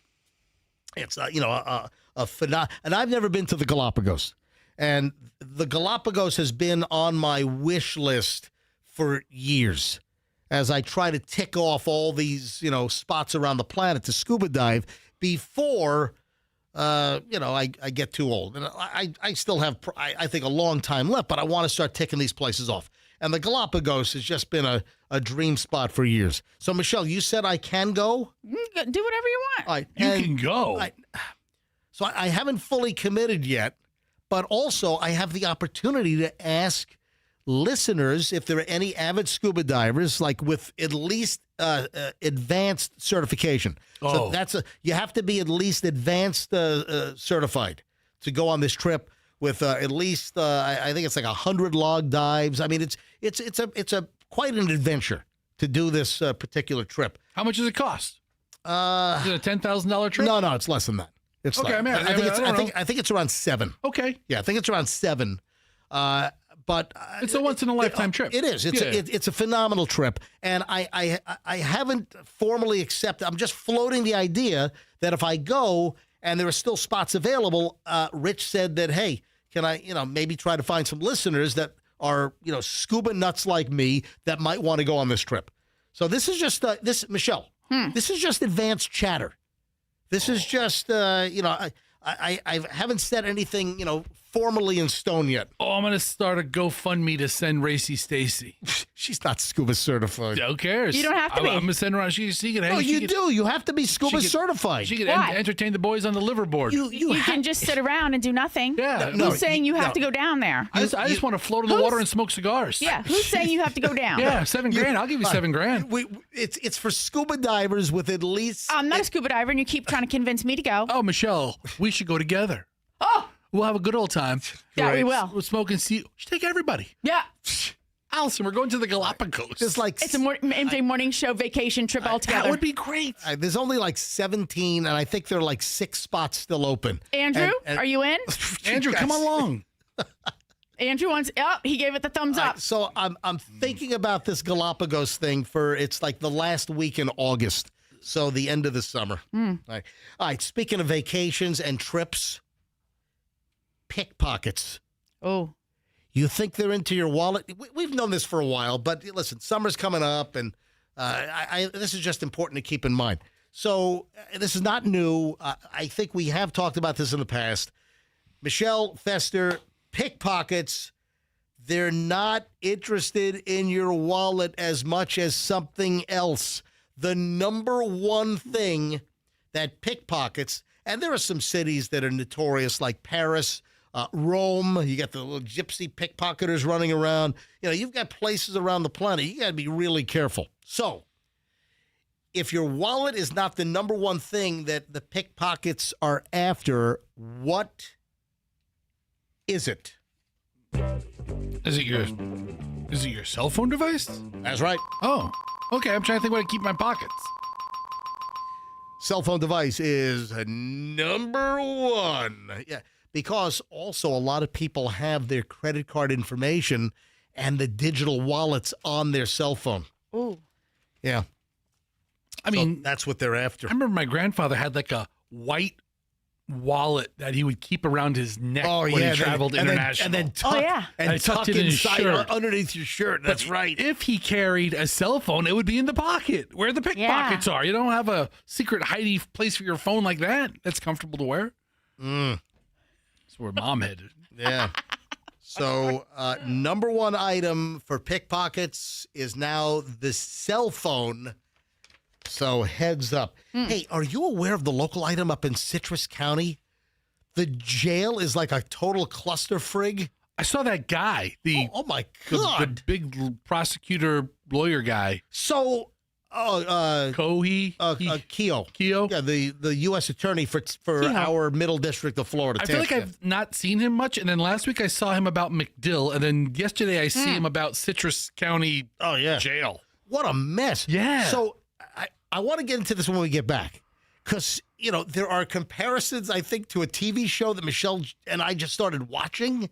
And like, what? And then I find out the Citrus County lockup is not run by the county or the state. It's a private jail. It's run by run by a private company. There's a big push to make jails private. Listen, I know, but I don't think they're doing a good job up there. We got a problem up there. All right, hold on. We got to get into this story. This is crazy. That's coming up in just a bit. Oh, you're not going to believe who shot himself in the leg. Yeah, this is a crazy, crazy story. Accidental leg shooting. And Michelle, can you please explain to us this whole Barbie Fest fiasco from Fort Lauderdale? I can try. When we get, this is nuts. I got some celebrity stuff. We got a lot of stuff next. And a nice, giant, long final segment of the MJ Morning Show rolls in minutes. Don't miss it. I'm telling you right now, I got a feeling the next segment's going to be the best segment of the day. Yeah. Better than the AI song segment. Maybe. Possibly. All right, it's next. Now here on the MJ Morning Show, Q105, 104.7 FM. Zero Res wants you to grab this offer before it expires at the close of business today. The March special with Zero Res, hey, it's over because March is over at midnight tonight. Jump on this. This is the best number that I've seen in a long time from Zero Res. 3 rooms of carpet professionally cleaned with the zero res method for just $109. Just that is a great deal. 3 rooms of carpet clean for just $109. And then if you mention me, MJ, from the MJ Morning Show, they'll do a hallway free. So 3 rooms of carpet, free hallway, $109. Why do you want zero res? It's all about the process. They use ZR water. They don't leave a residue, a film, a soap, a chemical crap fest that the other companies leave. No, they use ZR water. Electrolyzed water gets your carpets cleaner, and they stay cleaner longer. Get the deal. You got to mention me, MJ. Go to ZeroResTampaBay.com, ZeroResTampaBay.com, and mention me, MJ. Expires tonight for this amazing offer. Traffic is on. MJ Morning Show back in a minute. In Tampa, the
Sunglasses on. If you were watching MJTV yesterday or you heard the story, well, let me put my glasses on. And Fester, what do you notice? Holy cow, you have two lenses. Yes, and one is not busted and cracked. If you missed the show yesterday, I inadvertently brought my sunglasses up to the studio. I usually leave them in the car. They're, midline version of the great Maui gyms. It's not like their most expensive. It's not their cheapest, and I've really come to like Maui Gym. I think Maui Gym are the best sunglasses out there. I really do. And yesterday I accidentally brought the glasses up to the studio and I put them on top of my little carry bag where all my content is kept. And it fell off of the top of my bag somehow. And I'm walking over there and I stepped on it. And tell you what happened.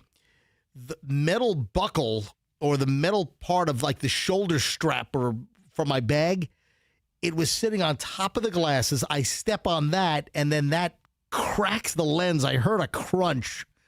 I heard a noise. It was like, oh no, what was that? And I cracked the lens because the Maui gyms are glass lenses. And I like the Maui gyms because they don't scratch. Like, I went through Oakley's like they were going out of style. Yeah. And the Oakley, for me, the Oakley's, the plastic lenses just scratch. And I said, you know what? No more. I'm not buying Oakley anymore. The lenses just don't last. I'm over Oakley. And then I moved to Maui Gym, and I've been thrilled. And I stepped on the lens, and I cracked the glass. But it's all repaired now. Why? Because I cracked another lens about 2 years ago on this same pair of glasses. Yeah. And Linda at Distant Optical, where I get my stuff, prescription and non-prescription, whole family does. So Linda at Distant Optical, she ordered me a new set of lenses. Guess what? It worked out well. The lens kit, when I cracked the other lens 2 years ago, it was the left lens. So guess what? I had a brand new right lens, and luckily I cracked the right lens yesterday, so I was able to just go to the house and where did I put that? What drawer is that in? I found it and just snapped it right in, and boom, Fester, I'm back in business. Oh, wow. We're all really happy for you. Isn't that exciting? Yeah, we're all really happy. I'm back in, and you can see, thank God. Just moments ago, you saw me on MJTV with my new glasses on, my new lens in effect. Wow. What the hell is going on up in Citrus County? I didn't know that the Citrus County Jail is privately run by some company called Crapcore. No, what is it? It's like Crapcore. No, it's Core Civic. I knew there was a crap in it somewhere. No, it's Core Civic. Core Civic. Oh, man, I saw this story. I'm like, what the heck is going on? And then Michelle and I, when we saw the story, we both said, oh, man, this is like the TV show we're watching, which is ridiculous. I'll get to that in a second. 4 Citrus County prison workers have been indicted. Federal indictments. They're in trouble. What'd they do? Oh, bringing cell phones, drugs into the prison. I mean, this is like a crazy prison TV show. All right, hold on. I'll get to that in a second. So 4 current employees, 1 former employee, 2 inmates, and the mother of one of the inmates at this Citrus County prison, all indicted because of this illegal operation, smuggling in drugs and cell phones into the lockup. And, of course, there was all kinds of money involved. This was all laid out by U.S. Attorney for Middle District of Florida, Greg Keogh. This was a big presser yesterday. 4 indictments unsealed. You got like 8 defendants. If these individuals are convicted, they could be sent away to federal prison from 5 to 20 years. All right, but they wouldn't go to the same prison that they were working at. No, this is a federal case. Okay, because that would be really awkward. No, that's awkward, dude. That's for everybody. Or great. That's a county prison. I mean, they already have friends in there. They'd be like, "Don't I remember you? Didn't you smuggle in my cell phone?" You know the old. Did you bring me another one? You know the old adage, hey, you don't have to make a federal case out of it. Well, they're making a federal case. Oh, they are. They've made a federal case out of this. Oh, my God. Assistant Special Agent in charge at the DEA, Todd Cavalier. Very cavalier attitude. Todd Cavalier. This is like a 18-month operation. There were multiple overdoses at the prison. People bringing in drugs. All kinds of chatter about the drugs being trafficked into the prison. So there was a lot of chatter on this, and this got the attention of law enforcement. And, well, this has been under investigation for a while. But all kinds of drugs were being trafficked through the Citrus County Jail, like marijuana, cocaine, meth, fentanyl, cell phones. Yeah, so you got a couple of indictments. The first ones are 2 correctional officers. 50-year-old Justin Harvey, 28-year-old Dakari Nixon.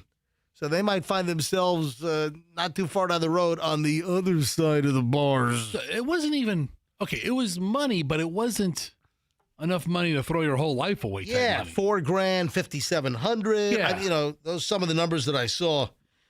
Wow. That couldn't even get you a trip to the Galapagos. No, you're correct. It's not that much money. So you got those 2 guards. They took like $4,000 in bribes for bringing phones in. And then we have a commissary worker at the prison. What'd she bring in? 35-year-old Courtney Smith. Then you have 31-year-old Joshua Gallimore, who's a federal inmate involved in this somehow. It's a mess. And this is just a total mess. I mean, Citrus County, I would imagine it's a smaller sheriff's department. Then you've got, let's see, a 4th indictment, and 43-year-old Nicole Necht. Okay. A nurse at the prison. Oh. Jeez, man, this is crazy. Well. Wow. Yeah, Fester? What are your questions? What'd the nurse do? Oh, you want to the nurse, 41-year-old Ashley Frackle Vieri. It's not Frackle. It's Frackle Vieri. It is. It's Frackalvieri. How else would you pronounce that? Frackle Vieri. It's Frackle Vieri. Hello, I'm Frackle Vieri. Oh. Exit stage left. Frackle Vieri. Yes, it's Frackle Vieri. It sounds like a cartoon character. Oh, let's see. So, nurse at the prison is 41-year-old Ashley Frackle Vieri. Then a former corrections officer, 58-year-old April Van Zant. Let's call her Fracklevieri too. Yes. Yeah. Like and then the third and this fourth indictment is the mother of an inmate, 40-year-old Ernest Grimaldi. Wait a minute. The mother's name is Ernest? I've never met a Ernest. E-R-N-E-S-T. Ernest. I never heard of a female Ernest. Hold on. Man, this is nuts. Yes. A 40-year-old mother of an inmate. Okay, Yeah. it makes sense. Yeah. I don't know. Oh, wait a sec. I screwed up. No. That's a weird story. I'm not really following this story, right, MJ. There are three individuals. The first one is the nurse. Then you have a former corrections officer, Ashley Fracklevieri, and then April Van Zant. I'm not following any of this. The mother of an inmate, and then because there are four total indictments, and you have multiple people in each indictment. And we're going to shout out each one of them, apparently. Listen, I'm just letting you know the depth and the breadth of this operation. Okay. But what the hell is going on at this core civic private jail facility in Citrus County? Holy hell. Sounds like a good time for all parties involved until the feds come knocking in. Michelle, what did I say? When we saw the story yesterday, what did I say? Am I watching Mayor of Kingstown here? Yeah, it's like the freaking mayor of Kingstown. Well, everybody's on the take? Oh, my gosh. So, that show is preposterous. The mayor of Kingstown is a ridiculous, preposterous show. And we're kind of putting it on as background. I'm doing show prep. I want something on the TV. So we just started the third season of Mayor of Kingstown. And we just saw that Carmela Soprano just joined. What's her name? Edie Falco. And I like her. I really like Edie Falco. Will always be Carmela Soprano to me. So she just joined the staff of the prison. She's the new warden in season 3. And that show is ridiculous. There would be so many federal investigations. The governor would have the National Guard. This town, this Kingstown, is a crap show. I mean, it is so unrealistic. There are first of all, there are the most drug gangs and Russian mafia, and there's I've ever seen All in, right in, there. in a small little town. All right, Then you've got this prison that would be shut down by the governor. It's ridiculous. So I even decided to type into Google. I typed in the mayor of Kingstown is preposterous.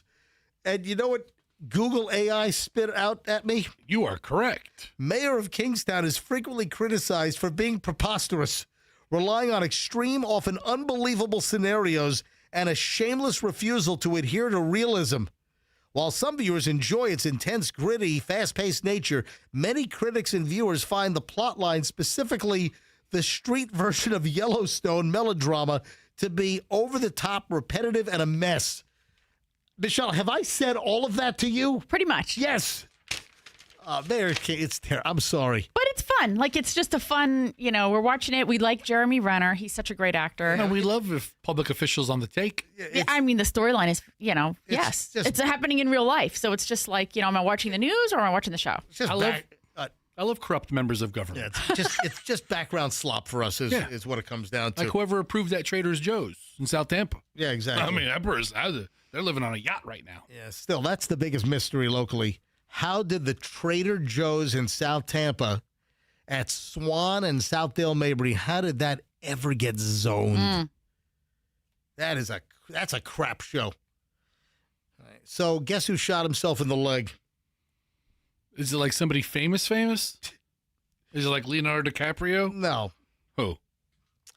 A Secret Service agent protecting Jill Biden shot himself in the leg at the Philadelphia airport while protecting the former First Lady, Joe Biden's wife. Does Dr. Jill Biden get Secret Service protection the rest of her life? Yes. Yeah, they do. Yeah, former presidents, Okay. absolutely. I'm asking. Guess what? Dr. Jill Biden happened to have some Neosporin and gauze in her handbag to help treat the agent. Oh, good. That's pretty handy. She's not that kind of doctor. She's not. Yeah, no, she's not. not a medical doctor. So a Secret Service agent shot and wounded himself in the leg while guarding Jill Biden. This happened at Philly Airport, happened on Friday. The agent's gun went off about 8:30 a.m. while helping escort President Joe Biden's wife at the Philadelphia airport, according to KYW News Radio 1060? I think it's 1060. Trying to remember the old jingle. Yeah, the agent suffered a non-life-threatening injury. Negligent discharge. Yeah, while he was handling his service weapon. Why was he handling his service weapon? He's doing tricks. He's twirling it, playing like Wild West stuff. Yeah. He's hey, rootin', tootin', shooting. Mrs. Biden, watch this. He's twirling it through in the trigger area, just twirling. That's what he's doing. He's entertaining Jill. Jill's like, I'm so bored just sitting here. Oh my God, I just shot myself in the leg. This has been a really bad couple of months for Jill Biden and men with guns. What else? Didn't her ex-husband kill somebody? Yeah. Remember her ex-husband killed right. I think his current wife. The new wife. Yeah, you're right. Yeah. Men associated with Jill Biden, just Joe, watch out, man. Michelle, can you explain this Barbie Dream Fest fiasco that happened last weekend in Fort Lauderdale? Yeah, it was quite a fiasco. You know what a shame. I was at my parents' house the weekend before last weekend, or else I could have gone to Barbie Fest in Fort Lauderdale. What happened? Basically, they were promised, the people who wanted to go to an event like this were promised like a larger-than-life interactive Barbie dream house. Right, so totally VIP experience. I asked the question. What happened? 80s themed roller skating party, a glittery park, a pink day in the Barbie Land. Where was this held? It was in Broward County at the in Fort Lauderdale at the Broward County Convention Center. It looks like a Center. convention center Yeah. because a really big space. It's an enormous space. Yeah. And it's when a show isn't there, it's just concrete slab floor in these convention centers. Of course. Right. That's all it was with like little Barbie outposts. Yeah. The luxury rink was a bunch of bicycle fence with banners and like Barbie skates you got to. And the problem is, you know what? The rink was touted or offered to be like for both kids and adults, but guess what they didn't have? Kid-size skates? They had kid-size skates, but they didn't have adult-size skates. No adult. Okay. This was like this is like the Fire Fest. That's what they're saying. Of Fort Lauderdale. Yeah. Did they get like horrible like cheese sandwiches? I saw one woman that complained about the price. Did you see how much she paid for the ticket? Like, well, you could pay anything from $69 to $449. So for the VIP experience? Right. The video that I saw, a woman complained she paid $250 a ticket for this Barbie Fest. Yeah. And it was awful. Yeah. Oh my God. Probably the second most popular player in the WNBA is a player named Angel Reese. Yeah. She was there. Right. Really? In her pink, nobody was there to see her. Wow. Like she's just sitting there. And come on, Barbie, let's go party. I mean, I don't think one person even recognized her. Stop it. Yeah. Oh, no. I feel bad for Angel. Well, they also had Serena Williams was there. Marley Matlin was there. Why would Marley Matlin be there? They had these A-list, celebrities or people that they, had. But here was the thing. Come even on, if Barbie, you bought let's go party. Even if you bought that $449 ticket, apparently you still then had to pay to have like a picture or an experience with one of these celebrities. But this was like some barren operation in like an empty, humongous convention hall. Yes. And it was just like little things set up, and it was like ridiculous looking. You know what some of the attendees said? Come on, Barbie, let's go party. That the best vendor was Michael's. The best vendor was Michael's? Michael's the craft store. Michael's Arts and Crafts? You know why? Because they offered free photos and free frames that the attendees could decorate and take home with them, and they were given a goodie bag full of supplies from the store. This is awful. It's like sparse and barren. Yeah. It's the empty concrete floors of a humongous convention floor with like just little like displays set up. It's awful. Yeah. Well, mischief management is the. Wait. What is it? It's mischief management. It's yes, mischief management is the name of the company. They were the ones who licensed, Barbie's name or whatever likeness to be able to do this event. They're saying they're giving a refund. Yeah, you know what? To anybody who purchased tickets. Yeah. I have the post. Yeah, I have the actual social media post. Barbie Dream Fest. Thank you again for being part of Barbie Dream Fest this weekend. Following our previous update, we want to share that if you purchased a 3-day ticket, you will now receive a full refund of your ticket purchase, including applicable fees. This update reflects our commitment to ensuring a positive experience for all of our community. No action is required on your part. Refunds will be issued to your original form of payment and are expected to appear within 3 to 4 calendar days. If you would like to share additional feedback, we welcome you to reach out to help@barbiedreamfest.com. Thank you for being part of the Barbie community. Mischief management. I mean, here's a picture of just like the VW bus on the barren concrete slab floor with the blank, nondescript walls of a convention center. And like a 20 by 20 foot spread of like indoor-outdoor green carpet.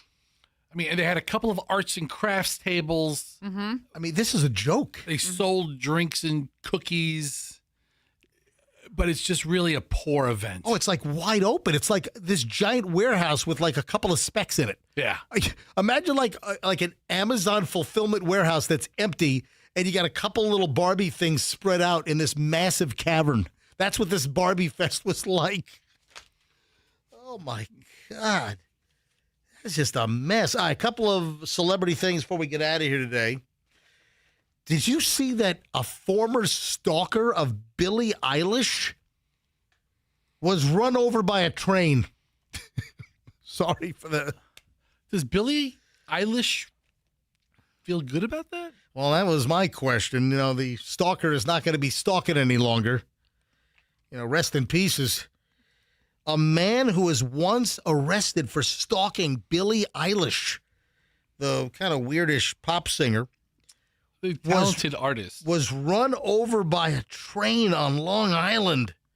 Pernell Rousseau was exited from the planet when a Long Island Railroad train hit him in Westbury about 5:38 a.m. last week, Wednesday. He was jogging on or near the tracks, appeared to be accidental. But at one point, Russo, 30 of Farmingdale, New York, apparently was once a stalker. Big fan of Billy. Yeah, a little too much of a fan. Eilish said in court documents that this person showed erratic behavior, appeared at her home 7 times. Yeah.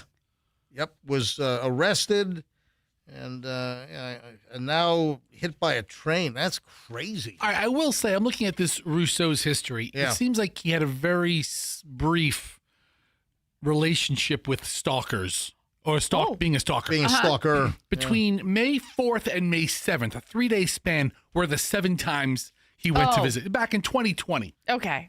So COVID's just hitting. Nobody's coming to my house. This guy's coming 7 times in 3 days. He gets a restraining order. All right. Celine Dion has announced that she's going to revitalize her live performances. Celine Dion, who has that, what is it, stiff body syndrome? Yeah. That's like the only kind of, I don't know, is it a disease where it like the name of it actually tells you what it does to you? Yeah, everything else has like some name. This one, stiff body disease. Guess what it does? Makes your body stiff. Yes, Stiff person syndrome. Thank you. SPS. All right, stiff person syndrome. And she's going to launch new concerts beginning Saturday, September 12th. Not in the U.S. She's going to do some Paris shows. Does she even speak French? Oui. I know. I'm kidding. I know. She's French-Canadian, isn't she? I think she's French-Canadian. We again. Yes, we again. Anyway, good luck to Celine Dion. I like Celine, and I'm sorry that she has the stiff stiff person syndrome. Is terrible. she just going to stand there? Because at the last interview, she said it was so painful. Yeah, but that's why she couldn't perform anymore. Is her stiff body? Is it like what does under it say control? In the story? What does it say? Is she just going to be propped on the stage like King Tut with like a head microphone on her and she's going to sing the songs? Why are you looking at me like that? Because I said she was going to look like King Tut on the stage. Just you're insensitive. What would you say? I mean, he would say the same thing. You're insensitive. Or worse. I thought of King Tut before you did. Oh, I wasn't going to say King Tut. What were you going to say? The Mummy. Honestly. All right, we got to go. Folks, have a great day. We'll see you back here tomorrow. MJ Morning Show on Q105, 104.7 FM, and let's be careful out there.